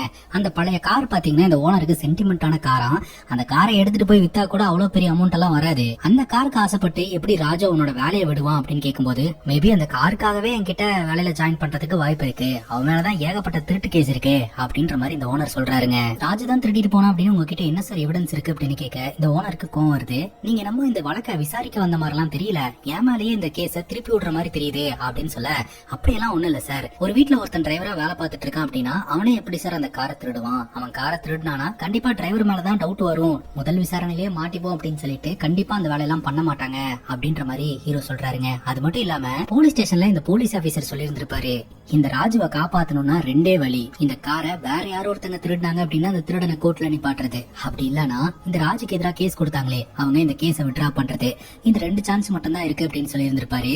இப்ப நம்ம ஹீரோ இந்த ஓனர் கிட்ட, இந்த ராஜுக்கு ஒரு குடும்பம் இருக்கு, அவன் கண்டிப்பா திருடி இருக்க மாட்டான், சோ நீங்க மனசு வச்சு அந்த கேஸை விட்ரா பண்ணீங்க அப்படின்னா அந்த குடும்பம் நல்லா இருக்கும் அப்படின்னு சொல்ல, இப்படி எல்லாம் என்கிட்ட பேசுறதை நிப்பாட்டிட்டு என் கார் எங்க போச்சு அப்படின்றத கண்டுபிடிச்சு காரை கொண்டாந்து கொடுங்க, அப்படி இல்லனா அந்த ராஜுவை கொண்டாந்து என் முன்னாடி நிப்பாட்டுங்க அப்படின்ற மாதிரி சொல்லிடுறாருங்க. இப்ப நம்ம ஹீரோ வெளியில வந்து இந்த பத்ரி அப்படின்ற இந்த ஓனரை விசாரிச்சுக்கிட்டு இருக்கும் போதே இந்த பத்ரியோட பையன் வீட்டுக்குள்ள வந்தான். அவனோட முகம், அவனோட நடவடிக்கை எல்லாமே எனக்கு ஒரு மிகப்பெரிய டவுட்டை கிரியேட் பண்ணுச்சு, அவன் மேல நம்ம ஒரு கண்ணு வைக்கணும்னு நினைக்கிறேன் அப்படின்ற மாதிரி சொல்லிடுவாருங்க. சந்தேகம் வந்து அடுத்த செகண்ட்ல இருந்தே பாத்தீங்கன்னா பையனை ஃபாலோ பண்ண ஆரம்பிச்சிருவாருங்க. அவன் எங்க போறான் என்ன பண்றான் அப்படின்றது எல்லாத்தையுமே ஹீரோ ஃபாலோ பண்ண ஆரம்பிச்சிட்டாரு. இவன் போற இடமெல்லாம் பாத்தீங்கன்னா லக்ஸரியான இடமா இருக்குது. மொபைல் மார்க்கெட்ல மொபைல் பாத்துட்டு இருக்கும் போது ஹீரோ ஃபாலோ பண்ணிட்டு இருக்காரு அப்படின்ற விஷயம் அவனுக்கு தெரிஞ்சு போயிருதுங்க. அதனால அந்த இடத்துல இருந்து பயந்து ஓட ஆரம்பிக்கிறான். நம்ம ஹீரோவும் துரத்திட்டே வராரு. ஒரு கட்டத்துக்கு மேல அந்த பையனோட பேக் ஹீரோ கையில மாட்டிருது. அந்த பேக் ஓபன் பண்ணி பார்த்தா உள்ள ஃபுல்லா காஸ்ட்லியான பொருட்களா இருந்துட்டு இருக்கு. ஒரு கட்டத்துக்கு மேல அந்த பையனும் மாட்டிடுறான். ஏண்டா படிக்கிற பையன் தானே நீ, உனக்கு எப்படி இவ்வளவு காஸ்ட்லியான பொருட்கள் எல்லாம் கிடைச்சது அப்படின்ற மாதிரி கேட்க அந்த பையன் பயந்து போய் எல்லா உண்மையும் சொல்லிடுறாங்க. ஆக்சுவலா இந்த பையனுடைய அப்பா இருக்கிறார்ல பத்ரி, அவருக்கு இந்த பையனை விடவே அந்த கார் மேலதான் பாஸ் அதிகங்க. எப்ப பார்த்தாலும் இந்த பையனை எதையாவது ஒண்ணு சொல்லிட்டு அடிச்சுட்டு டார்ச்சர் பண்ணிக்கிட்டே இருப்பாராம். அதனாலயே இந்த பையனுக்கு அந்த கார் மேல கோவம் வந்திருக்கு. அந்த காரோட இன்ஜின் ஒயரை கட் பண்ணி விட்டுறலாம் அப்படின்னு சொல்லிட்டு அன்னைக்கு ராத்திரி அவங்க அப்பாக்கு தெரியாம அந்த காருக்குள்ள நுழைஞ்சிருந்திருக்கான். இவன் நுழைஞ்ச நேரம் பட்டுனி யாரோ ஒருத்தங்க காருக்குள்ள வந்து உட்கார்ந்து இருந்திருக்காங்க. இவன் பயந்து போய் அந்த காருக்குள்ளேயே ஒளிஞ்சிட்டான். ஒரு கட்டத்துக்கு மேல அந்த கார் ஒரு இடத்துல நிப்பாட்டப்பட்டிருந்திருக்குது. சோ இவனும் கண் முடிச்சு அந்த காரை சுத்தியும் புத்தியும் பாக்குறான். அந்த இடத்துல யாரையுமே காணோம். சப்போஸ் இவன் அந்த காரை எடுத்துட்டு வீட்டுக்கு வந்தான்னு வைங்களேன், காரை ஏன்டா தொட்டா அப்படின்னு சொல்லிட்டு இவங்க அப்பா அடிச்சு சாவடிச்சிருவாருன்னு அதுக்கு பயந்துட்டு இவன் அந்த காரை ஓட்டிட்டு போய் ஸ்கிராப்ல வித்து அதன் மூலமா பணத்தை வாங்கிட்டு வந்துட்டாங்க. அந்த பணத்தை இந்த மாதிரி செலவு பண்ணிக்கிட்டு இருந்திருக்கான். அந்த காரை ஓட்டிட்டு இருந்த டிரைவர் தான் வந்து அந்த காரை திருடிட்டு போனாரு அப்படின்னு சொல்லிட்டு ராஜ் மேல கேஸ போட்டு விட்டாங்க. பட் உண்மையிலேயே இதை பண்ணது யாரு அப்படின்னா இந்த பத்ரியோட பையன் தான். ஆனா இந்த பையன் இந்த விஷயம் என்னோட அப்பாக்கு தெரிஞ்சா கூட என்னோட அப்பா என்ன கொன்னே போட்டுருவாரு அப்படின்னு ரொம்பவே பயப்படுறான், அழுவுறான். அப்ப நம்ம ஹீரோ அந்த பையனை மன்னிச்சு நீ போட அப்படின்ற மாதிரி சொல்லி அமுச்சு விட்டாரு. ஹீரோட ஃப்ரெண்டு கிட்ட போய் நடந்த விஷயத்தெல்லாம் சொல்ல, ஏண்டா நீ ஒரு லாயர் தானே, லாயரா இருந்துட்டு எமோஷன்ஸ்க்கு வேல்யூ கொடுத்துட்டு இருக்க, உனக்கு கிடைச்ச ஒரு மிகப்பெரிய எவிடன்ஸ் இது, இதை வச்சு இந்த ராஜு உன்னால காப்பாத்த முடியும், ஆனா நீ எவிடன்ஸ் அப்படியே போக விட்டுருக்க அப்படின்ற மாதிரி சொல்ல, ஆக்சுவலா ராஜுவை வெளியே எடுக்கிறதுக்கு ஒரே ஒரு வழி ராஜு திருடல அப்படின்னு ப்ரூவ் பண்றது மட்டும்தான். சோ ராஜு திருடல அப்படின்னு நமக்கு தெளிவா தெரிஞ்சு போச்சு, அதை வச்சே நம்ம காப்பாத்திரலாம் அப்படின்னு சொல்லிட்டு நம்ம ஹீரோ முடிவெடுக்கிறாருங்க. இன்னொரு பக்கம் இன்ஸ்பெக்டர் வந்து நம்ம வைதேகியை ஃபாலோ பண்ணிட்டே வந்து வைதேகி கிட்ட விசாரணை பண்ணிக்கிட்டு இருக்காரு. அன்னைக்கு ராத்திரி என்ன நடந்தது, நீங்க என்ன பாத்தீங்க அப்படின்னு சொல்லிட்டு சொல்லிட்டு வைதேகி அவங்களுக்கு தெரிஞ்ச விஷயத்தை எல்லாமே ஷேர் பண்ண ஆரம்பிக்கிறாங்க. இப்ப நம்ம ஹீரோ ராஜுவோட வீட்டுக்கு போறாருங்க. ராஜுவோட மனைவி செல்லுல இருந்து ராஜுக்கு கால் பண்றாரு. ஆக்சுவலா ராஜு வந்து இப்ப போலீஸ் ஸ்டேஷன்ல இல்ல, வெளியில தலைமறைவா இருந்துட்டு இருக்காரு. ஆக்சுவலா நீ இந்த காரை திருடலன்னு எனக்கு தெரிஞ்சு போச்சுப்பா. நீ அந்த காரை திருட்டு போன டைம்ல எங்க இருந்த அப்படின்ற விஷயத்த மட்டும் என்கிட்ட சொல்லு. அந்த ஏரியால இருக்கக்கூடிய சிசிடிவி கேமரால நீ கேப்சர் ஆயிருப்ப. அதை வச்சு கார் திருட்டு போன இடத்துல நீ இல்ல அப்படின்றத கோர்ட்ல ப்ரூவ் பண்ணி உன்னை நிரபராதி நான் வெளியே எடுத்துருவேன் அப்படின்னு சொல்ல இந்த ராஜுவும் அவன் இருந்த இடத்த சொல்லிடுறாங்க. இப்ப நம்ம ஹீரோ இந்த சிசிடிவி கேமரா எவிடன்ஸ் எல்லாத்தையுமே கலெக்ட் பண்ணிட்டு ரொம்ப ஸ்ட்ராங்கா வாதாடுறதுக்காக தயாராகிறாருங்க. இன்னொரு பக்கம் வைதேகிக்கு திருமணம் ஏற்பாடு பண்ணிருக்காங்க. சோ அதனால திருமணத்துக்காக பர்ச்சேஸ் பண்றதுக்கு போயிருந்திருப்பாங்க. அப்ப போலீஸ் ஸ்டேஷன்ல இருந்து இந்த லாயர் பாலாவோட கொலை வழக்குல விசாரணை பண்ணணும், ஸ்டேஷனுக்கு வாங்க அப்படின்னு கூப்பிடுறதுனால நம்ம வைதேகியோட வாழ்க்கையில பல மாற்றம் ஏற்பட்டதுங்க. ஆக்சுவலா கொலை வழக்குல இவங்க ஒரு விட்னஸா இருக்கிறாங்கன்னு சொல்லிட்டு அந்த கல்யாணமே நின்னு போயிருது. வைதேகிய கண்ட்ரோல் ரூமுக்கு கூட்டிட்டு போன போலீஸ்காரங்க அந்த கில்லரை நீங்க கண்டிப்பா அந்த இடத்துல இருந்து பாத்துட்டு இருந்திருப்பீங்க, நீங்க பார்த்த அந்த நபரோட முகத்தை ஐடென்டிஃபை பண்ணுங்க அப்படின்னு சொல்ல அவங்க ஒரு நபரை கை காட்டுறாங்க. தக்காளி அங்கதாங்க தாறுமாறான ட்விஸ்ட். அந்த நபர் வேற யாரும் கிடையாது, ராஜு. ராஜு பாத்தீங்கன்னா தலைமறைவா இருந்தார் இல்லையா, இப்ப கோர்ட்டுக்கு வராரு. நம்ம ஹீரோ வாதாடி இந்த ராஜுவை வெளியே எடுத்துருவாருன்ற நம்பிக்கையோட கோர்ட் வாசல்ல கால் எடுத்து வச்ச உடனே போலீஸ்காரங்க ரவுண்ட் அப் பண்ணி இந்த ராஜுவை அரெஸ்ட் பண்றாங்க. நம்ம ஹீரோ தடுக்கிறதுக்கு முயற்சி பண்றாரு, ஹீரோட ஃப்ரெண்டு தடுக்கிறாரு. எதுக்காக ராஜுவை அரெஸ்ட் பண்றீங்க, அவரே கோர்ட்ல சரண்டர் ஆகிறதுக்காக தான் வராரு அப்படின்ற மாதிரி ஹீரோ சொல்ல அப்பதான் போலீஸ்காரங்க சொல்றாங்க இவன் லாயர் பாலாவோட கொலை வழக்குல பிரைம் சஸ்பெக்ட் அப்படின்னு சொல்லிட்டு எல்லோருக்கும் தூக்கி வாரி போட்டுருதுங்க. தடுக்க போன இந்த ராஜுவோட மனைவிக்கும் பொண்ணுக்கும் கூட அடிபட்டுருது. ஹாஸ்பிட்டலுக்கு கூட்டு போறாங்க. இப்ப நம்ம ஹீரோ ஹாஸ்பிட்டல்ல போய் பாக்குறாருங்க. கொஞ்ச நாளைக்கு முன்னாடி சின்ன சின்ன திருட்டு வேலை எல்லாம் பண்ணிட்டு இருந்தாரு, எல்லாம் திருந்தி வாழ்ந்துட்டு இருக்கிறாரு அப்படின்னு பார்த்தா இப்ப ஒரு மர்டர் வழக்குல அரெஸ்ட் ஆகுறாரு. என்னோட வாழ்க்கை ஏன் இப்படி போகுதுன்னே தெரியல அப்படின்னு சொல்லிட்டு பயங்கரமா அழுகுறாங்க. இன்னொரு பக்கம் ராஜுவை ஸ்டேஷன்ல வச்சு பிரின்னு பிரிச்சுக்கிட்டு இருக்காங்க. ராஜுவோட பொண்ணு கிட்ட நம்ம ஹீரோ போய் பேசுறாரு. அந்த பொண்ணு ரொம்ப ஸ்ட்ராங்கா பிலீவ் பண்றா, என்னோட அப்பா கொலை பண்ற ஆள்லாம் கிடையாது, ரொம்ப நல்லவரு அப்படின்னு சொல்லிட்டு. இப்ப இந்த வழக்கு கோர்ட்டுக்கு வருதுங்க. சோ கோர்ட்ல ராஜுவை நிப்பாட்டி இருக்காங்க. பாலாவோட கொலை வழக்குல இவன் தான் கில்லர் அப்படின்னு ப்ரூவ் பண்றதுக்கு எங்களுக்கு ஒரு 4 நாள் அவகாசம் வேணும், இந்த ராஜுவை எங்க கஸ்டடியில கொடுங்க அப்படின்ற மாதிரி கேட்க நம்ம ஹீரோ வந்து அப்செக்ஷன் சொல்றாரு. ஒரு நாள் இவன் போலீஸ் கஸ்டடியில இருந்ததுக்கே இவனோட முகம் எல்லாம் எப்படி மாறி இருக்குன்னு பாருங்க, போட்டு பொலவலன்னு பொழந்திருக்காங்க. 4 நாள் கொடுத்தோம்னா அவ்வளவுதான், போலீஸுக்கு பயந்துட்டு இவன் பண்ணலானாலும் பண்ணன அப்படின்ற மாதிரி சொல்லிடுவான். அதனால 4 நாள் எல்லாம் விட முடியாது அப்படின்ற மாதிரி ஹீரோ சொல்றாருங்க. கோர்ட் பாத்தீங்கன்னா அதை ஏத்துக்குது. 2 நாள் டைம் தரேன், இப்ப எப்படி இவனை கூட்டிட்டு போறீங்களோ அதே மாதிரி கூட்டிட்டு வரணும், விசாரணை மட்டும் தான் பண்ணணும் அப்படின்ற மாதிரி கோர்ட் ஆர்டர் கொடுக்குது. இப்ப கஸ்டடியில வச்சிருக்காங்க, சாப்பாடு கொடுக்கறாங்க. இந்த ராஜு பாத்தீங்கன்னா சாப்பிடுறாரு, பயங்கரமா விக்கல் எடுக்க ஆரம்பிக்குது. தண்ணி வேணும் அப்படின்ற மாதிரி கேட்க பானையில இருக்கு அப்படின்னு சொல்ல இந்த ராஜு பானைக்குள்ள பார்த்தா சுத்தமா தண்ணியே இல்லைங்க. மறுபடியும் தண்ணி வேணும்னு கேக்குறாரு. ஒரு டம்ளர் தண்ணி எடுத்துட்டு வராங்க. ஆனா அந்த தண்ணிய அந்த இன்ஸ்பெக்டரே குடிச்சிடுறாருங்க. சாப்பிடு, விக்க சாப்பிடு அப்படின்ற மாதிரி டார்ச்சர் பண்றாங்க.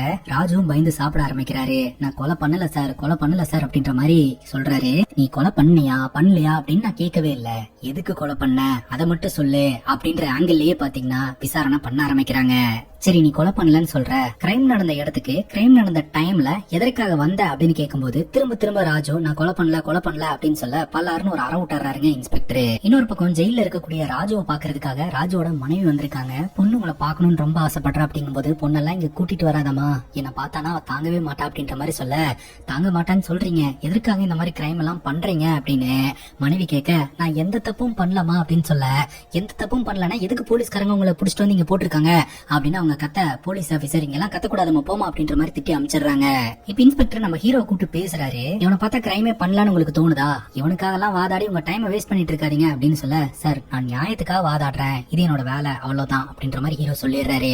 போலீஸ்காரங்களை பொறுத்த வரைக்கும் கிரைம் நடந்த ஏரியால இந்த ராஜுவோட பிரசன்ஸ் இருந்திருக்குதுங்க. அது சிசிடிவி கேமரால ரெக்கார்டா இருந்திருக்கு. அதை மட்டும் தான் வச்சு ராஜு கில்லர் அப்படின்னு சொல்றாங்க. பட் இவன் தான் குத்தி கொன்னா அப்படின்னு ஸ்ட்ராங்கான எவிடன்ஸ் இல்ல. சோ அதை வச்சு ஹீரோனால வாதாட முடியும் அப்படின்றத பிலீவ் பண்றாருங்க. இப்ப நம்ம ஹீரோ ஜெயில போயிட்டு ராஜுவை மீட் பண்றாருங்க. இந்த லாயர் பாலாவை இவரு போட்டு தள்ளலையா, ஆனா உண்மையிலேயே லாயர் பாலாவை போட்டு தள்ளுறதுக்காக தான் அந்த இடத்துக்கு போனாராம். இப்ப மட்டும் அவன் உயிரோட இருந்திருந்தானா நானே போட்டு தள்ளி இருந்திருப்பேன் அப்படின்ற மாதிரி ரொம்ப வெறி பிடிச்சு பேசுறாரு. ஏன் எதுக்கு அப்படின்னு கேட்டா அதை என்னால சொல்ல முடியாது சார், பட் நான் கொலை பண்ணல அப்படின்னு சொல்லிட்டு இந்த ராஜு உள்ள போயிடுறாரு. இது வரைக்கும் நடந்த விசாரணையில நமக்கு புரியுற விஷயம் என்ன அப்படின்னா கொலை செய்யப்பட்ட லாயர் பாலாக்கும் இந்த ராஜுக்கும் ஏதோ ஒரு முன் விரோதம் இருந்திருக்குதுங்க. இந்த ராஜு லாயர் பாலாவை போட்டு தள்ளலாம் அப்படின்னு பிளான் பண்ணி இருந்திருக்கிறாரு, கொல்றதுக்கும் போயிருந்திருக்கிறாரு. ஆனா இவரு போன இடத்துல இவருக்கு முன்னாடியே வேற எவனோ ஒருத்தர் லாயர் பாலாவை போட்டு தள்ளிட்டானாட்டு இருக்கு. ஆனா கேஸ் ராஜு மேல வந்துருச்சு, ஏன்னா அந்த ஏரியால இருந்ததுனால. பட் எதற்காக இந்த பாலாவை போட்டு தள்ளுற அளவுக்கு இவருக்கு கோவம் அப்படின்ற காரணத்தை சொல்ல கிடையாது. எண்ட் ஆஃப் தி டே ராஜு வந்து லாயர் பாலாவை கொலை பண்ணல அப்படின்றத வச்சு எப்படியாவது அவர் இன்னசென்ட் ப்ரூவ் பண்ணணும் அப்படின்னு ஹீரோ களத்துல இறங்குறாருங்க. படத்தோட ஸ்டார்டிங் சீன்ல லாயர் சத்தியமூர்த்தி அப்படின்னு ஒருத்தரை நம்ம பார்த்தோம்ல, அவருதான் பாத்தீங்கன்னா இந்த ராஜுக்கு எதிராக வாதாடக்கூடிய ஒரு லாயரா இருக்கிறாருங்க. அவரும் நம்ம ஹீரோவும் ஒரு இடத்துல மீட் பண்ணிக்கிறாங்க. லாயர் சத்தியமூர்த்தி அவரோட விசிட்டிங் கார்டை கொடுத்து உனக்கு ஏதாவது உதவினா என்ன கான்டாக்ட் பண்ணுப்பா அப்படின்ற மாதிரி சொல்லிட்டு போறாரு. ஹீரோ சரின்றாருங்க. சீனியர் அப்படின்ற முறையில நம்ம ஹீரோக்கு லாயர் சத்தியமூர்த்தி மேல மரியாதை இருக்கு. ஆனா இந்த வழக்குல இவங்க 2 பேரும் தான் மோதவே போறாங்க. இப்ப இந்த வழக்கு கோர்ட்டுக்கு வருதுங்க. இந்த சத்தியமூர்த்தி தான் வாதாடுறாரு. முதல்ல என்ன சொல்றாரு அப்படின்னா, ராஜு தான் வந்து லாயர் பாலாவை கொலை பண்ணிருக்காரு. சோ இது இன்வெஸ்டிகேஷன் பண்ண போலீஸ் ஆபீசர் அந்த ஏரியால கிடைச்ச சிசிடிவி கேமரா எவிடன்ஸ் மூலமா இந்த ராஜு தான் கில்லர் அப்படின்றது ப்ரூவ் ஆகுது அப்படின்னு அந்த சிசிடிவி ஃபுட்டேஜஸையும் சப்மிட் பண்றாங்க. அதுக்கப்புறம் அந்த டெட் பாடியை அட்டாப்சி பண்ண டாக்டரையும் அந்த இடத்துக்கு வர சொல்லி விசாரணை பண்றாங்க. ஒரு கூர்மையான ஆயுதத்தை வச்சு பாலாவோட நெஞ்சு பகுதியில குத்தி இருந்திருக்காங்க. சோ அட்டாக் நடந்த 2வது நிமிஷமே பாலா இறந்து போயிட்டாரு. அவரோட உடம்புல வேற ஏதாவது இன்ஜுரிஸ் இருந்ததா அப்படின்னு கேட்கும்போது இல்ல அப்படின்னு டாக்டர் சொல்லிடுறாங்க. நம்ம ஹீரோ கிட்ட அப்ஜெக்ஷன் ஏதாவது இருக்கா அப்படின்னு கேட்கும்போது இல்ல, இப்ப என்கிட்ட பாயிண்ட் இல்ல அப்படின்ற மாதிரி சொல்லிடுறாருங்க. இப்ப ஃபாரன்சிக் எக்ஸ்பர்ட்ட வந்து கூண்ல ஏத்துறாங்க. அவர்கிட்ட விசாரணை பண்றாங்க. ஆனா அவர் என்ன சொல்றாருன்னா, கிரைம் சீன்ல எங்களுக்கு எந்த ஆதாரமே கிடைக்கல, ஏன்னா ஹெவியான மழை பெஞ்சிட்டு இருந்துச்சு, எல்லாமே வேனிஷ் ஆயிடுச்சு அப்படின்ட்டு. நம்ம ஹீரோ கிட்ட அப்ஜெக்ஷன் இருக்கா அப்படின்னு கேட்கும்போது இல்ல அப்படின்னு சொல்லிடுறாருங்க. அடுத்து இறந்து போன பாலாவோட அப்பாவை கூண்ல ஏத்தி விசாரணை பண்ணலாம் அப்படின்னு விசாரணை பண்றாங்க. பாலாவோட அப்பா என்ன சொல்றாரு அப்படின்னா, என்னோட பையனை கொலை பண்ணது இந்த ராஜு தான், ஏன்னா அன்னைக்கு மார்க்கெட்ல வந்து என் பையனை அடிச்சதும் இந்த ராஜு தான். அன்னைக்கு போட்டு பயங்கரமா அடிச்சிட்டு இருந்தா, ஜனங்கள் எல்லாம் வரத பாத்துட்டு அதுக்கப்புறம் போயிட்டான். 2வது முறையும் அட்டாக் பண்ணி இருந்திருக்கான் அப்படின்னு சொல்ல, 2 முறை வந்து இந்த மாதிரி உங்க பையனை அட்டாக் பண்ணிருக்கான், ஏன் இது வரைக்கும் நீங்க போலீஸ் கம்ப்ளைண்ட் கொடுக்கவே இல்லை அப்படின்னு கேட்டதுக்கு, இதை பெருசு பண்ண வேணாம் அப்படின்னு நான் போலீஸ் கம்ப்ளைண்ட் கொடுக்கவே இல்ல, அதுதான் நான் பண்ண பெரிய தப்புன்னு நினைக்கிறேன் அப்படின்னு சொல்லிட்டு இவர் பயங்கரமா அழுகுறாருங்க. இப்ப நம்ம ஹீரோ கிட்ட கிராஸ் எக்ஸாமின் ஏதாவது நீங்க பண்ணணுமா அப்படின்னு கேட்கும்போது ஹீரோ இல்ல அப்படின்னு சொல்லிடுறாருங்க. ஹீரோ வாதாடவே மாட்டேன்றாருங்க, எல்லாத்தையும் கவனிச்சுட்டே இருக்கிறாரு. இப்ப ராஜுவோட மனைவியை பாத்தீங்கன்னா கவுன்ல ஏத்தி விசாரணை பண்ண ஆரம்பிக்கிறாங்க. கொலை நடந்த டைம்ல உங்க ஹஸ்பண்ட் எங்க போனாரு அப்படின்னு கேட்கும்போது இவங்க ஒரு பிளேஸ் சொல்றாங்க. ஆனா அந்த பிளேஸுக்கு இந்த ராஜு போல அப்படின்றது தெரிய வருது. ஏன்னா இவர் தான் கிரைம் சீன்ல இருந்தாரு அப்படின்னு சிசிடிவி கேமரா எவிடன்ஸ் இருக்கு. என் புருஷன் ஜென்ரலாவே இந்த மாதிரி அங்க போறேன் இங்க போறேன்னு போய் சொல்லிட்டு போகக்கூடிய ஒரு ஆள் தான், ஆனா கொலை பண்ணக்கூடிய ஒரு ஆள்லாம் கிடையாது அப்படின்னு சொல்லிட்டு கோர்ட்லயே பயங்கரமா அழுவாங்க. ஆரம்ப காலகட்டத்துல சின்ன சின்ன திருட்டு வேலையெல்லாம் பண்ணிட்டு இருந்தாங்க. அதுக்கப்புறம் நான் பிள்ளைய வச்சு பேசினதுக்கு அப்புறம் அவரு இப்போ டிரைவர் வேலைக்கு போக ஆரம்பிச்சிட்டாரு அப்படின்ற விஷயத்தை எல்லாம் சொல்லி அழுவாங்க. உடனே லாயர் சத்தியமூர்த்தி என்ன சொல்லுவாருன்னா, பாத்தீங்களா அவங்க மனைவி வாயாலேயே நமக்கு விஷயம் தெரிஞ்சு போச்சு, அவங்க புருஷன் போய் சொல்லிட்டு வெளியில போவாங்களாம், போய் சொல்லிட்டு போய் ஒரு கொலையை பண்ணிட்டு வந்திருக்காரு அப்படின்ற மாதிரி சொல்ல, நம்ம ஹீரோ கிட்ட நீங்க கிராஸ் எக்ஸாமின் ஏதாவது பண்ணணுமா அப்படின்னு கேட்கும்போது இல்ல யுவர் ஆனர் அப்படின்ற மாதிரி ஹீரோ சொன்னிசான இந்த வைதேகிய கூண்ல ஏத்தி விசாரணை பண்றாங்க. வைதேகி கிட்ட அன்னைக்கு ராத்திரி என்ன நடந்தது அப்படின்றத கோர்ட்ல சொல்லுங்க அப்படிங்கும்போது நம்ம வைதேகி ஆபீஸ் முடிச்சுட்டு அந்த வழியா வந்திருக்காங்க. அப்போ இந்த பாலா கொல்லப்பட்டிருந்திருக்காரு. ராஜுதான் கொலை பண்ணாரு அப்படின்னு எப்படி உங்களால இவ்வளவு கான்பிடென்ட்டா சொல்ல முடிஞ்சது அப்படின்னு கேட்கும்போது, கிரைம் சீன்ல ராஜு மட்டும் தான் இருந்தாரு, அந்த இடத்துல இருந்து ஹரிபரியா கிளம்பி போனாரு, சோ அதை வச்சுதான் சொன்னேன் இந்த ராஜு தான் கில்லர் அப்படின்ட்டு. கோர்ட்ல நின்னுட்டு ராஜு பயங்கரமா அழுவுறாரு. நான் அந்த இடத்துல இருந்தது உண்மைதான், ஆனா நான் கொலையெல்லாம் பண்ண கிடையாது, வேணும்னே என்ன இந்த கேஸ்ல இழுத்து விடுறாங்க அப்படின்னு சொல்லிட்டு உடனே ஜட்ஜி சொல்லிடுறாங்க, உங்களுக்கான டைம் வரும், அப்ப நீங்க பேசினா போதும், சைலண்டா இருங்க அப்படின்ட்டு. நம்ம ஹீரோவும் ராஜு சைலண்டா இரு அப்படின்ற மாதிரி சொல்லிடுறாரு. இது வரைக்கும் வேடிக்கை பார்த்துட்டு இருந்த நம்ம ஹீரோ கிராஸ் எக்ஸாமின் பண்ணணும் அப்படின்னு சொல்லிட்டு வைதேகி கிட்ட விசாரணை பண்ண ஆரம்பிக்கிறாரு. நான் கேட்கிற கேள்விகளுக்கெல்லாம் எஸ் ஆர் நோ டைப்ல ஆன்சர் பண்ணுங்க அப்படின்னு சொல்லிட்டு, நீங்க ராத்திரி வேலையை முடிச்சிட்டு வரும்போது லாயர் பாலாவை இந்த ராஜு கொலை பண்றத பாத்தீங்களா அப்படின்னு கேட்கும்போது இவங்க நடந்த விஷயத்தை எக்ஸ்பிளைன் பண்றாங்க. நோ, எஸ் ஆர் நோ டைப்ல பதில் சொல்லுங்க அப்படிங்கும் போது உடனே வைதேகி நோ சொல்லிடுறாங்க. ஏன்னா அந்த இடத்துல இருந்து ராஜு ஹரிபரியா கிளம்புனதை மட்டும் தான் பாத்திருக்காங்களே தவிர கொலை பண்ணதை அவங்க பாக்கல. இப்ப நம்ம ஹீரோ என்ன பண்றாருன்னா, கிரைம் சீன்ல ஒரே ஒரு நபர் தான் இருந்தாரு, அது ராஜு தான், அதனால அவர் கில்லர் தானே நீங்க சொல்றீங்க, அதே மாதிரி தானே ராஜுவோட point of view. So crime நடந்த இடத்துல நீங்க தான் இருந்திருக்கீங்க, ஏன் நீங்க கில்லரா இருக்க கூடாது, நீங்க கில்லரா இருந்துட்டு நீங்களே ஐ விட்னஸா இருக்கிறதுக்கு வாய்ப்பு இருக்குல்ல அப்படின்ற மாதிரி சொல்ல, சத்தியமூர்த்திக்கு கோவம் வந்து அவர் ஆர்கியூ பண்றதுக்காக வராரு. ஒரு பொண்ணு ஒரு சம்பவத்தை பார்த்து தைரியமா வந்து சொல்றதே பெரிய விஷயம், ஆனா இவர் வந்து இந்த மாதிரி ஐ விட்னஸ் குழப்பறாரு அப்படின்னு சொல்லிட்டு, இல்லங்க இவர் குழப்பறாரு அப்படின்னு சொல்லிட்டு தொடர்ந்து சத்தியமூர்த்தி வாதாடுறாரு. அப்ப ஜட்ஜி சொல்றாங்க, ஒருத்தன் ஒரு வழக்குல நிரபராதின்னு ப்ரூவ் பண்றதுக்கு நம்ம சான்ஸ் தரணும், அப்பதான் வந்து எவிடன்ஸ் எல்லாம் வெளியில வரும் அப்படின்னு சொல்லிட்டு தொடர்ந்து நம்ம ஹீரோவையே பேச சொல்றாங்க. இந்த கேஸ பாத்தீங்கன்னா கம்ப்ளீட்டா நம்ம ஹீரோ வைதேகி பக்கம் திருப்பி விட்டுறாருங்க. வைதேகி கில்லரா இருக்கிறதுக்கு வாய்ப்பு இருக்கு, அதனால போலீஸ்காரங்களை விசாரணை பண்ண சொல்லுங்க அப்படின்னு சொல்லிட்டு, அதனால கோர்ட் பாத்தீங்கன்னா போலீஸ்காரங்களை விசாரணை பண்ணிட்டு அடுத்த செஷனுக்கு வர சொல்லிடுறாங்க. ராத்திரி நம்ம ஹீரோட ஃப்ரெண்ட் ஹீரோ கிட்ட கேக்குறாருங்க, அந்த பொண்ணு கில்லர் எல்லாம் உனக்கு தெரியும், எனக்கும் தெரியும், எல்லாருக்குமே தெரியும், அப்படி இருந்து ஏன்டா இந்த வழக்கை அந்த பொண்ணு பக்கம் திருப்பி விட்ட அப்படின்னு கேட்கும்போது, பேசிக்கா ஒரு வழக்கை எடுத்துக்கிட்டோம்னா அந்த வழக்கை ஜெயிக்கிறதுக்கு சாட்சி ஆதாரம் மட்டும் பத்தாதுப்பா, டைமும் ரொம்ப முக்கியம். சோ அந்த டைம் எனக்கு தேவைப்பட்டுச்சு, அதனால அந்த பொண்ணு பக்கம் திருப்பி விட்டுட்டேன். அந்த பொண்ணை விசாரிக்கிறேன்னு சொல்லிட்டு கொஞ்சம் டைம் எடுத்துப்பாங்க இல்லையா, அந்த டைம்ல நான் இன்னும் கொஞ்சம் இன்டெப்தா போய் விசாரணை பண்ணி பண்ணி உண்மையான கில்லரை கண்டுபிடிச்சிருவேன் அப்படின்ற மாதிரி ஹீரோ சொல்றாருங்க. இவருக்கு டைம் தேவைப்படுது, கோர்ட்ல நேரடியா டைம் கேட்டா தரமாட்டாங்க, அதனால இவரோட மாஸ்டர் மைண்ட பயன்படுத்தி இவர் இந்த மாதிரி டைம் வாங்கி இருக்கிறாருங்க. வைதேகியோட வாழ்க்கை பாத்தீங்கன்னா இந்த கேஸ்னால தலைகீழா மாறுதுங்க. வைதேகியோட கல்யாணம் நின்னு போச்சு, பாய் ஃப்ரெண்டு உங்க கூட வாழ முடியாது அப்படின்னு சொல்லிட்டு போயிட்டான். அது மட்டும் இல்லாம டெய்லி 10 மணிக்கு போலீஸ் ஸ்டேஷன்ல வந்து சைன் போடணும் அப்படின்னு சொன்னதுனால ஆபீஸ்லயும் பாத்தீங்கன்னா வைதேகிக்கு ஒரே பிரச்சனை. ஒரு கொலை கேஸ்ல இவங்க இருக்காங்க அப்படின்ற விஷயம் தெரிஞ்ச உடனே ஆபீஸ்ல இருக்கக்கூடிய எல்லாருமே வைதேகியை ஒரு மாதிரி ட்ரீட் பண்ண ஆரம்பிச்சிட்டாங்க. இதெல்லாமே வைதேகியோட வாழ்க்கையில ஏற்படுற மாற்றங்கள். இன்னொரு பக்கம் ராஜுவோட குடும்பம் ராஜு இல்லாம ரொம்ப கஷ்டப்பட்டு இருக்கு. நம்ம ஹீரோ பாத்தீங்கன்னா தொடர்ந்து இந்த வழக்கை இன்வெஸ்டிகேஷன் பண்ணிட்டே இருக்காரு. இப்ப நம்ம ஹீரோ வைதேகியை பாக்குறதுக்காக வைதேகியோட அபார்ட்மெண்ட்டுக்கு போறாருங்க. நம்ம ஹீரோ பார்த்த உடனே வைதேகிக்கு பயங்கர கோவம் வந்துருது. நம்ம ஹீரோ பிடிச்சி கண்டபடி திட்ட ஆரம்பிச்சிடுறாங்க. உங்களை யார் இந்த இடத்துக்கு வர சொன்னது, முதல்ல இந்த இடத்துல இருந்து போங்க அப்படின்ட்டு. இல்லமா, அன்னைக்கு ராத்திரி கிரைம் சீன்ல ராஜுவை பார்த்தேன்னு நீ சொன்னல, ராஜுவை தவிர வேற யாராவது நோட்டீஸ் பண்ணியா, கொஞ்சம் ஞாபகப்படுத்தி சொல்ல அப்படிங்கும் போது முதல் இந்த இடத்துல இருந்து போறீங்களா இல்ல ஆளுங்களை கூப்பிட்டுடவா அப்படின்ற மாதிரி வைதேகி திட்டிடுறாங்க. ஏன்னா ஹீரோனால தானே வைதேகியோட வாழ்க்கையை தலைகீழா மாறிடுச்சு. அந்த கோவத்தை வெளிப்படுத்துறாங்க. ஹீரோ சைலண்டா அந்த இடத்துல இருந்து கிளம்பிடுறாரு. நம்ம ஹீரோட ஃப்ரெண்டு கேக்குறாரு, அந்த சத்தியமூர்த்தி ரொம்ப ஸ்ட்ராங்கா ராஜு தான் கில்லர் அப்படின்னு சொல்றாரு, நீ ஏன் அதை நம்ப மாட்டேன்ற அப்படின்னு கேட்கும்போது, ஆக்சுவலா நான் ராஜுவோட கண்ணுல பார்த்தேன், ராஜு இந்த பாலாவை போட்டு தள்ளலையே அப்படின்ற ஏக்கம் இருந்ததே தவிர ராஜு இந்த பாலாவை போட்டு தள்ளிட்டான் அப்படின்ற சாட்டிஸ்பாக்சன் இல்ல அப்படின்னு சொல்லிட்டு, இது வந்து நீ சைக்காலஜிக்கலா ஒரு தியரிய சொல்ற, இத கோர்ட்ல எல்லாம் போய் நம்ம பேச முடியுமா அப்படின்ற மாதிரி ஃப்ரெண்டு கேக்குறாரு. இப்ப இந்த வழக்கு கோர்ட்டுக்கு வருது. போன வாய்தால நம்ம ஹீரோ பாத்தீங்கன்னா இந்த வைதேகி தான் கொலை பண்ணிருப்பா அப்படின்ற மாதிரி கேஸ திருப்பி விட்டார் இல்லையா. இன்வெஸ்டிகேஷன் ஆபீசர் சிசிடிவி ஃபுட்டேஜ காமிச்சு குழந்தை நடந்த டைம்ல சிசிடிவி ஃபுட்டேஜ்ல ஒரு ஷேடோ மட்டும் எங்களுக்கு தெளிவா தெரிஞ்சது. அந்த ஷேடோ வந்து ஒரு மேல் ஷேடோ. சோ இதை வச்சு பார்க்கும்போது கொலை பண்ணது ஒரு மேல் தான், ஃபீமேல் இல்ல அப்படின்றது ப்ரூவ் ஆகுது. சோ வைதேகி கில்லர் இல்ல, கோர்ட் டைம் வீணடிக்கிறதுக்காக நம்ம ஹீரோ தான் எதையோ சொல்லிக்கிட்டு இருக்காரு அப்படின்னு சொல்ல, ஜட்ஜ் என்னது இது அப்படின்ற மாதிரி ஹீரோ கிட்ட கேட்க, அதுக்கு என்ன மன்னிச்சுக்கோங்க, இப்ப நான் வந்து இன்வெஸ்டிகேஷன் ஆபீசரை கிராஸ் எக்ஸாமின் பண்ணணும் அப்படின்ட்டு களத்துல இறங்குறாருங்க. ஒரு முறை இந்த பாலாவை பாத்தீங்கன்னா மார்க்கெட்ல வச்சு இந்த ராஜு அடிச்சிருந்திருக்காரு. ரெண்டாவது முறை பாத்தீங்கன்னா முகத்துல ரத்தத்தோட அவர் வீட்டுக்கு போனார் இல்லையா. சோ அப்பவும் அடிச்சது இந்த பாலா தான் அப்படின்ற மாதிரி இன்வெஸ்டிகேஷன் ஆபீசர் சொல்றாரு.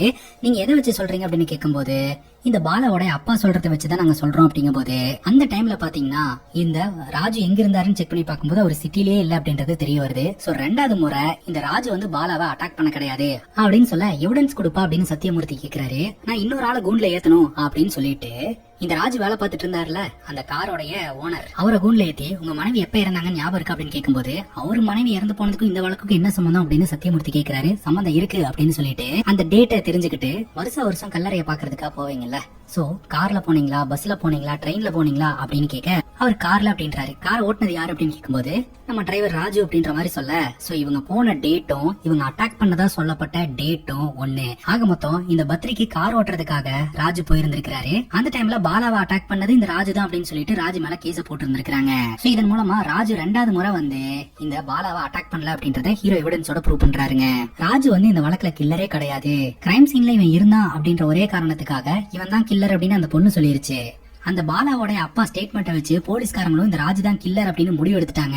இதுதான் ராஜுக்கு பின்னாடி இருக்கக்கூடிய விஷயம் அப்படின்ற மாதிரி சொல்லிட்டு, ஜெகதீஷ் பிரசாத் அப்படின்ற ஒரு நபரை நான் விசாரிக்கிறேன் அப்படின்னு சொல்லிட்டு படத்தோட ஸ்டார்டிங் சீன்ல ஒரு கன்ஸ்ட்ரக்ஷன் கம்பெனி நம்ம பார்த்தோம், அந்த கம்பெனியோட ஓனர் வர சொல்லி ஹீரோ விசாரணை பண்றாருங்க. என்ன விஷயத்துக்காக பாலாவை நீங்க மீட் பண்றதா இருந்தது அப்படின்னு கேட்கும்போது, அந்த கம்பெனில வேலை பார்க்கிற ஒரு ஸ்டாஃப் கூட பிரச்சனையா இருந்திருக்குதுங்க. சோ அந்த பிரச்சனையை லீகலா வந்து ஃபேஸ் பண்ணலாம் அப்படின்னு சொல்லிட்டு தான் பாலா கிட்ட பேசுறதுக்காக வர சொல்லி இருந்திருக்காங்க. பட் அன்னைக்கு இவரால போக முடியாதனால மீட்டிங் கேன்சல் ஆயிருந்திருக்குது. பாலா கிளம்பி இருந்திருக்காரு. அன்னைக்கு தான் மர்டர் நடந்திருக்குது. அடுத்த நாள் தான் எனக்கு இந்த மாதிரி ஒரு விஷயம் நடந்ததுன்னே தெரியும் அப்படின்னு கன்ஸ்ட்ரக்ஷன் கம்பெனி ஓனர் சொல்றாருங்க. பாலா இறந்ததுக்கு அப்புறம் யாரொருத்தர் இந்த வழக்கை டேக் ஓவர் பண்றதுக்காக உங்ககிட்ட வந்து அப்ரோச் பண்ணாங்களா அப்படின்னு கேட்க, இதெல்லாம் தேவையில்லாத கேள்வி அப்படின்னு சத்தியமூர்த்தி நுழைறாரு. ஒருவேளை அந்த கேஸுக்காக கூட பாலாவை போட்டு தள்ளுறதுக்கு வாய்ப்பு இருக்கு இல்லையா அப்படின்னு சொல்லிட்டு அந்த ஆங்கிள் ஹீரோ விசாரணை பண்றாருங்க. பட் அந்த கம்பெனி ஓனர் சொல்றாரு, யாருமே அப்ரோச் பண்ண கிடையாது, நாங்களே எங்க பிரச்சனையை சால்வ் பண்ணிட்டோம், கோர்ட்டுக்கு வெளியில வச்சு பணத்தை செட்டில் பண்ணி கேஸை வித்ட்ரா பண்ணிட்டோம் அப்படின்ற மாதிரி சொல்லிடுறாருங்க. நம்ம ஹீரோ என்ன சொல்றாரு அப்படின்னா, அப்போ இந்த கம்பெனிக்கும் பாலாக்கும் ஏதோ ஒரு பஞ்சாயத்து ஆயிருந்திருக்குது. சோ இந்த பாலாவை பிளான் பண்ணி வர வச்சு அதுக்கப்புறம் மீட்டிங் கேன்சல்னு சொல்லிட்டு பாலாவை போட்டு தள்ளிட்டு அவங்க காம்ப்ரமைஸ் ஆயிருந்திருக்காங்க அப்படின்ற மாதிரி சொல்றாரு. பட்டுன்னு சத்தியமூர்த்தி அப்செக்ஷன் சொல்லிட்டு இந்த மாதிரி கேஸ வந்து திசை திருப்புறாரு அப்படின்ற மாதிரி ஆர்கியூ பண்றாருங்க. இவரே வந்து கற்பனை பண்ணிட்டு அவரோட கற்பனை எல்லாம் கோர்ட்ல வந்து சொல்லிக்கிட்டு இருக்காரு அப்படின்னு சொல்ல, நம்ம ஹீரோ சொல்றாரு, அப்படியெல்லாம் இல்லங்க, ஒரு நிரபராதிக்கு நியாயம் வாங்கி தரணும், அதுக்காக நான் வாதாடிட்டு இருக்கேன் அப்படின்ட்டு. அதுக்காக உங்களோட கட்டுக்கதைகள், உங்களோட யோசனைகள் இது எல்லாத்தையுமே வந்து வந்து சொல்லிட்டு இருப்பீங்களா அப்படின்ற மாதிரி சொல்ல நம்ம ஹீரோ சொல்றாரு, ஆக்சுவலா இது வரைக்கும் கிடைச்ச ஆதாரத்தின் அடிப்படையில ராஜு வந்து கில்லர் அப்படின்னு ஸ்ட்ராங்கா எங்கேயுமே ப்ரூவ் ஆகல. என்னோட பாயிண்ட் ஆஃப் வியூ என்னன்னா, இந்த கன்ஸ்ட்ரக்ஷன் கம்பெனி ஓனருக்கும் இந்த மர்டருக்கும் ஏதோ ஒரு தொடர்பு இருக்கு. சோ அத போலீஸ் வச்சு இன்வெஸ்டிகேஷன் பண்ணுங்க. சோ அதுல கண்டிப்பா உண்மைகள் வெளியில வரும்ல அப்படின்ற மாதிரி ஹீரோ போட்டு விட்டுறாருங்க. சோ ஜட்ஜு கிட்ட இந்த விஷயத்த வந்து முன்வைக்கும் போது ஜட்ஜ் பாத்தீங்கன்னா இந்த வழக்க அடுத்த ஹீரிங்க்கு தள்ளி வைக்கிறாங்க. அதுக்குள்ள போலீஸ் ஆபீசர்ஸ் பாத்தீங்கன்னா இந்த கன்ஸ்ட்ரக்ஷன் கம்பெனி ஓனரை விசாரணை பண்ணிட்டு வர சொல்லிடுறாங்க. ஆல்ரெடி சொன்ன மாதிரி நம்ம சோ டைம் தேவைப்படுறதுக்காக எவனையோ புடிச்சு உள்ள தள்ளி விட்டுட்டு இவரு அந்த டைமை வச்சு இன்வெஸ்டிகேஷன் பண்றது. அதுக்கப்புறம் கோர்ட்டுக்கு வெளியில வச்சு நம்ம ஹீரோ வைதேகியை மீட் பண்றாரு. இந்த ரீசனுக்காக தான் நான் உன்னைய போட்டு விட்டேன். சோ அதுக்கு மூலமா எனக்கு கொஞ்சம் டைம் கிடைச்சது அப்படின்றத சொல்லிடுறாரு. நான் உங்ககிட்ட கோவப்படுறதா இல்ல வந்து தேங்க்ஸ் சொல்றதான்னு தெரியல. ஆக்சுவலா எனக்கு ஒரு பையன் கூட நிச்சயம் எல்லாம் ஏற்பாடு பண்ணப்பட்டிருந்துச்சு. அந்த பையன் இந்த ஒரு காரணத்தை வச்சுட்டே நான் விட்டுட்டு போயிட்டான். இதன் மூலமா அந்த பையனோட கேரக்டர் என்னன்றதை தெரிஞ்சுக்கிட்டு என்னோட வாழ்க்கை சேஃப் ஆயிடுச்சு. சோ இந்த மாதிரி சூழ்நிலையிலேயே வந்து அவன் என் கூட இல்லன்னா வாழ்க்கையிலேயே நீ லைஃப் லாங் எப்படி அவங்க கூட எல்லாம் வாழ முடியும். நான் எப்படியோ சேஃப் ஆயிட்டேன் அப்படின்னு சொல்லிட்டு வைதேகி சந்தோஷப்படுறாங்க. அன்னைக்கு ராத்திரி நீங்க என்ன பாக்குறதுக்கு வந்தீங்க, நான் ரொம்ப கோவப்பட்டுட்டேன். நீங்க கூட கேட்டீங்கல்ல கிரைம் சீன்ல இந்த ராஜுவை தவிர வேற யாராவது பாத்தீங்களா அப்படின்ட்டு. பட் நான் அந்த இடத்துல யாரையுமே பாக்கலங்க அப்படின்ற மாதிரி சொல்ல, சரிங்க நீங்க பத்திரமா வீட்டுக்கு போங்க அப்படின்னு சொல்லிட்டு ஹீரோ கிளம்புறாரு. அப்போ ஒரு குரூப் பாத்தீங்கன்னா ஹீரோ அட்டாக் பண்ண பாக்குது. ஹீரோ பாத்தீங்கன்னா அந்த குரூப்பை திருப்பி அட்டாக் பண்றாரு. ஒரு கட்டத்துக்கு மேல அந்த குரூப் நம்ம ஹீரோ கையில வசமா மாட்டிக்கிறாங்க. யார் அவங்கள அமிச்சது அப்படின்னு மிரட்டுறாரு. ஆனா கண்ணுல மண்ணை தூவிட்டு அவனுங்க எல்லாம் ஓடிடுறானுங்க. இந்த வழக்குல இருந்து நம்ம ஹீரோ விலக சொல்லிதான் இந்த ஒரு அட்டாக் நடந்திருக்கு. யாரு பிளான் பண்ணி இதை பண்றா அப்படின்னு தெரியலங்க. ஆனாலும் நம்ம ஹீரோ முயற்சியை கைவிடாம மறுபடியும் இன்வெஸ்டிகேஷன் தொடங்குறாரு. பாலாவை 2வது முறை அட்டாக் பண்ணும்போது பாலா ஹாஸ்பிட்டல் அட்மிட் ஆனா இல்லையா, அந்த ட்ரீட்மெண்ட் பார்த்த டாக்டரை மீட் பண்ணோம்னா ஏதாவது இன்ஃபர்மேஷன் கிடைக்கும் அப்படின்னு சொல்லிட்டு அந்த டாக்டரை ஹீரோ மீட் பண்றதுக்காக போறாருங்க. மறுபடியும் இந்த வழக்கு கோர்ட்டுக்கு வருது. இப்போ நம்ம ராஜுவ கூண்ல ஏத்தி சத்தியமூர்த்தி வாதாடுறாரு. சரிப்பா நீ தான் வந்து கொலைய பண்ணல அப்படின்னு சொல்லிட்டியே, அப்படி இருக்கும்போது அந்த கிரைம் சீனுக்கு நீ எதுக்காக போன? இது ஒரு காரணத்துக்காக தானே போயிருப்ப, அது என்ன காரணம்னு சொல்லு அப்படிங்கும் போது இந்த ராஜு சைலண்டா இருக்கிறாருங்க. சைலண்டா இருக்கும் போதே தெரியல இவன் தான் குற்றவாளி அப்படின்ற மாதிரி சத்தியமூர்த்தி சொல்லிடுறாரு. உடனே பட்டன ஹீரோ எழுந்துருச்சு, என் கிளையண்ட்டுக்கு சைலண்டா இருக்கிறதுக்கு உரிமை இருக்கு, அவன் என்ன காரணத்துக்கு போனான்னு சொல்லாம இருக்கிறதுக்கும் உரிமை இருக்கு அப்படின்ற மாதிரி ஹீரோ சொல்றாருங்க. இப்ப நம்ம ஹீரோ அந்த டாக்டர் வர சொல்லி கிராஸ் எக்ஸாமின் பண்றாரு. சோ அன்னைக்கு என்ன நடந்தது இந்த பாலாக்கு அப்படின்னு கேட்கும்போது, பாலாவை யாரும் அட்டாக் எல்லாம் பண்ணல, ஓவர் ஸ்பீட்ல பைக்ல போய் பைக் ஸ்கிட் ஆகி கீழே விழுந்துட்டாங்க. சோ ட்ரீட்மெண்ட்டுக்காக வந்தாங்க அப்படின்ற மாதிரி இந்த டாக்டர் சொல்லிடுறாங்க. சோ இதன் மூலமா பாலாவை 2வது முறை இந்த ராஜா அட்டாக் பண்ணவே இல்லை அப்படின்றது ப்ரூவ் ஆகுது. அங்கதான் சத்தியமூர்த்தி இன்னொரு தாறுமாறான ட்விஸ்ட் வைக்கிறாங்க. ஆக்சுவலா இந்த பாலா வந்து ஒரு பொண்ணை லவ் பண்ணிக்கிட்டு இருந்தான். அந்த பொண்ணு வேற யாரும் கிடையாது, இந்த ராஜுவோட தங்கச்சி. சோ அது பிடிக்காத இந்த ராஜு இந்த பாலாவை போட்டு தள்ளுறதுக்கு பிளான் பண்ணி இருந்திருக்கான். நினைச்ச மாதிரியே போட்டு தள்ளி இருந்திருக்கான் அப்படின்ற மாதிரி சொல்றாரு. இந்த விஷயம் எதுவுமே நம்ம ஹீரோக்கு தெரியாதுங்க. ஹீரோக்கு என்ன பேசுறதுன்னு தெரியல. இந்த வழக்கு அடுத்த ஹியரிங்க்கு மாத்தி வைக்கிறாங்க. கோர்ட்டுக்கு வெளியில வந்த நம்ம ஹீரோ பாத்தீங்கன்னா இந்த ராஜு கிட்ட, அவன் லவ் பண்ணிட்டு இருந்த பொண்ணு உன் தங்கச்சி தான், நீ என்கிட்ட சொல்லவே இல்ல அப்படின்னு கேட்க ராஜு எதுவுமே பேசாம வண்டியில் ஏறி அந்த இடத்துல இருந்து கிளம்பிடுறாரு. நம்ம ஹீரோ பாத்தீங்கன்னா வீட்டுல போய் இந்த கேஸ் ஃபைல்ஸ் எல்லாம் எடுத்து தீவிரமா இன்வெஸ்டிகேஷன் பண்ணிட்டு இருக்க. அப்ப பாத்தீங்கன்னா நம்ம ஹீரோட அப்பா ஹெல்ப் பண்றதுக்காக கிட்ட வராருங்க. ஹீரோட அப்பாக்கு ஹீரோ இந்த மாதிரி லா பிராக்டிஸ் பண்ணிட்டு இருக்கக்கூடிய விஷயத்தினால அவரு கொஞ்சம் கொஞ்சமா நார்மலாக ஆரம்பிக்கிறாரு, பேசவும் ஆரம்பிக்கிறாரு. அப்பதான் நம்ம ஹீரோ அன்எக்ஸ்பெக்டடான ஒரு விஷயத்த நோட்டீஸ் பண்றாருங்க. ஆக்சுவலா சத்தியமூர்த்தி ஒரு முறை அவரோட விசிட்டிங் கார்டு கொடுத்திருந்தாருல, உனக்கு ஏதாவது உதவினா கால் பண்ணு அப்படின்னு சொல்லிட்டு. இறந்து போன பாலா சாவறதுக்கு முன்னாடி யார் கூட கான்டாக்ட்ல இருந்தாங்க அப்படின்னு சொல்லிட்டு ஒரு லிஸ்ட் எடுத்து வச்சிருந்து பாருங்க. அந்த லிஸ்ட்ல அந்த விசிட்டிங் கார்டுல இருக்கக்கூடிய நம்பரும் இருக்கும். இப்ப நம்ம ஹீரோ பாத்தீங்கன்னா கிரைம் சீனை போய் செக் பண்ணிட்டு வந்துடலாம்னு சொல்லிட்டு ராத்திரி நேரம் அப்படியே அந்த கிரைம் சீன்ல சுத்திட்டு இருப்பாருங்க. விடிஞ்சிரும். பார்த்தா அந்த கிரைம் சீனுக்கு பக்கத்துல தான் ஒரு ஆர்ஃபனேஜ் இருக்கும். அங்க காலையில குழந்தைங்க எல்லாம் பிரேயர் பண்ணிட்டு இருப்பாங்க. அங்கிருந்து கார் ஓனரோடைய பையனுக்கு போனை போட்டு, அன்னைக்கு ராத்திரி ஒரு இடத்துல கார் நின்னுச்சு, அங்கிருந்து தான் காரை எடுத்துட்டு போனேன்னு நீ சொல்லியிருந்தல, அந்த கார் நின்னுட்டு இருந்த இடம் வந்து ஒரு ஆர்ஃபனேஜா அப்படின்னு கேட்கும்போது ஆமா அப்படின்ற மாதிரி இந்த பையன் சொல்றான். சோ கொலை நடந்த டைம்ல தான் பாத்தீங்கன்னா இந்த காரும் காணாம போயிருந்திருக்கு. சோ கொலை நடந்த டைம்ல இந்த ஆர்ஃபனேஜ் கிட்ட தான் காரும் நின்றுருக்கு அப்படின்றத ஹீரோ புரிஞ்சுக்கிறாரு. அடுத்த ஹீரிங்ல இந்த ராஜு மேல இருக்கக்கூடிய அந்த கார் திருட்டு வழக்குல இருந்து ராஜுவை ரிலீஃப் பண்ணி விட்டுறலாம் அப்படின்னு சொல்லிட்டு நான் வந்து பையனை போலீஸ் ஸ்டேஷனுக்கு வர சொல்லியிருந்தாங்க. சோ அங்க நடந்த சம்பவமே வேற அப்படின்னு சொல்லிட்டு நம்ம ஹீரோ ஒரு கதையை சொல்றாரு. ஆக்சுவலா அந்த காரை திருடிட்டு போனது ராஜு அப்படின்னு அந்த காரோட ஓனர் சொல்லியிருந்தாரு இல்லையா, காரை திருடிட்டு போனது அந்த பையன் தான். அந்த பையன் கொண்டு போய் இந்த காரை ஸ்கிராப்ல போட்டுட்டான் அப்படின்ற விஷயத்த இந்த காரோட ஓனர் கிட்ட சொல்லிட்டாங்க. அதுல கோபம் அடைஞ்ச இந்த காரோட ஓனர் பாத்தீங்கன்னா அது என்னுடைய சென்டிமெண்ட் காரு, அது எப்படி நீ இப்படி பண்ணலாம் அப்படின்னு சொல்லி போட்டு அடி அடி நடிச்சிருந்திருக்காரு. நீ காரை ஸ்கிராப்ல போட்டுட்டல, உன்னை நான் கண்டிப்பா கொல்ல போறேன் பாரு அப்படின்ற மாதிரி கழுத்தை பிடிச்சு நெரிச்சிருந்திருக்காரு. கொல்லியா கொல்லு, எங்க அம்மா எப்படி கொன்னையோ அதே மாதிரி கொல்லு அப்படின்னு சொல்ல அங்க இருக்கக்கூடிய போலீஸ்காரங்களுக்கு எல்லாம் தூக்கி வேற போட்டுச்சு. என்னடா இந்த பையன் என்னென்னமோ சொல்றான் அப்படின்னு சொல்லிட்டு ஒரு செகண்ட் விட்டுட்டாங்க. அதுக்கப்புறம் அந்த பையன் அவங்க அப்பனை மிரட்டுறான். எங்க அம்மாவை நீ போட்டு தள்ளினதான் என் கண்ணால பார்த்தேன், உன் மேல இருக்கக்கூடிய பயத்துலதான் நான் போலீஸ்காரங்க கிட்ட வாயே திறக்காம இருந்தேன். இப்ப நான் சொல்றேன், என்னோட அம்மாவை இவன் தான் பயங்கரமா குத்தி கொலை பண்ணுனா, அந்த லாயரை வச்சு இவன் நிரபராதின்னு சொல்லிட்டு வெளியில வந்துட்டான் அப்படின்னு சொல்லிட்டு அவங்க அப்பனை இந்த பையன் போட்டு கொடுத்துட்டாங்க. கொஞ்ச நாளைக்கு முன்னாடி கேள்விப்பட்டமே, ஒரு ஹஸ்பண்ட் மனைவியை போட்டு தள்ளிட்டான், அவன் தப்பிக்கவே முடியாது அப்படின்னு லாயர்ஸ் எல்லாம் பேசிட்டு இருக்கும்போது லாயர் சத்தியமூர்த்தி அதுல இன்வால்வ் ஆகி அந்த ஹஸ்பண்ட் நிரபராதின்னு எவிடன்ஸோட வெளியில கொண்டு வந்தாரு அப்படின்ட்டு எல்லாம் இன்ஃபுளுன்ஸ் பண்ணி தான் வெளியில கொண்டு வந்திருக்கிறாரு அப்படின்னு இதன் மூலமா தெரிய வருது. இப்ப பையனே சாட்சியா இருக்கிறான் இல்லையா, சோ அந்த வழக்குலயும் இப்ப இந்த ஓனர் மாட்டுறாரு. அந்த வழக்குக்கும் இப்ப பாலாவோட கொலை வழக்குக்கும் என்ன சம்பந்தம் அப்படின்னு கோர்ட்ல கேக்குறாங்க. சோ நம்ம ஹீரோ எக்ஸ்பிளைன் பண்ண ஆரம்பிக்கிறாருங்க. ஆக்சுவலா இந்த பாலா இருக்கிறாரு இல்லையா, அவரு வந்துட்டு இந்த ஓனரோடைய ஆர்ஃபனேஜுக்குள்ள நடக்கிற இல்லீகலான விஷயத்தை எல்லாம் தெரிஞ்சு வச்சுட்டாருங்க. அதனால பாலாவை போட்டு தள்ளலாம் அப்படின்னு சொல்லி ஸ்கெட்ச் போட்டு இருந்திருக்காங்க. அந்த டைம்ல தான் பாத்தீங்கன்னா அந்த ஜேபி கன்ஸ்ட்ரக்ஷன் கம்பெனியில இருக்கக்கூடிய ஓனரை மீட் பண்றதுக்காக பாலா வந்திருந்திருக்காரு. மீட்டிங் கேன்சல் ஆனதுனால அந்த இடத்துல இருந்து பாலா கிளம்பி இருந்திருக்காரு. அந்த ஏரியா முழுக்க இந்த கார் ஓனருக்கு அத்துப்படி அப்படின்றதுனால பிளைண்ட் ஸ்பாட்லயே வந்து இந்த பாலாவை போட்டு தள்ளிட்டு அந்த இடத்துல இருந்து கிளம்பி போயிருந்திருக்காரு. அந்த டைம்ல அந்த வழியா வந்த ராஜுவை வைதேகி பாத்துருந்திருக்காங்க. வைதேகி ராஜு தான் கில்லர் அப்படின்னு சொன்னதுனால கேஸ் டைவர்ட் ஆகி போயிருந்திருக்குதே தவிர உண்மையான கொலையாளி இந்த காரோடைய ஓனர் தான் அப்படின்ற மாதிரி ஹீரோ சொல்றாருங்க. இப்ப கோர்ட் வந்து லஞ்ச் விட்டுறாங்க. நம்ம ஹீரோ பாத்தீங்கன்னா அந்த விசிட்டிங் கார்டு எடுத்துட்டு போய் சத்தியமூர்த்தி கிட்ட கொடுக்குறாரு. ஆக்சுவலா நீங்க கொடுத்த விசிட்டிங் கார்டுல இருந்து தான் என்னோட இன்வெஸ்டிகேஷனே ஸ்டார்ட் ஆச்சு. உங்களுக்குள்ள எல்லாம் ஏதோ ஒரு பிரச்சனை போயிட்டு இருக்கு அப்படின்னு எனக்கு சந்தேகம் வந்தது. அந்த ஆங்கிள் விசாரணை பண்ணன கில்லரை நான் ஈஸியா நெருங்கிட்டேன் அப்படின்ற மாதிரி ஹீரோ சொல்லுவாருங்க. இப்ப இந்த வழக்கு மறுபடியும் கோர்ட்டுக்கு வருது. கோர்ட்ல வச்சுட்டு இந்த சத்தியமூர்த்தி அப்படின்றவர் வந்துட்டு மனைவியை கொன்ன அந்த கொலை வழக்குல இருந்து இவரை காப்பாத்தி இருந்திருக்கிறாரு. பட் அந்த கொலை வழக்குலயும் இவர் தான் வந்து கிரிமினல். அதே சமயம் பாலாவை கொலை பண்ணதும் இந்த ஓனர் தான். சோ இந்த முறையும் அவரை காப்பாத்துறதுக்கு இவர் முயற்சி பண்றாரு அப்படின்ற மாதிரி சொல்ல, எங்க மாட்டிப்போமோ அப்படின்ற பயத்திலேயே இந்த சத்தியமூர்த்திக்கு ஹார்ட் அட்டாக் வந்து கோர்ட்லயே விழுந்துடுறாருங்க.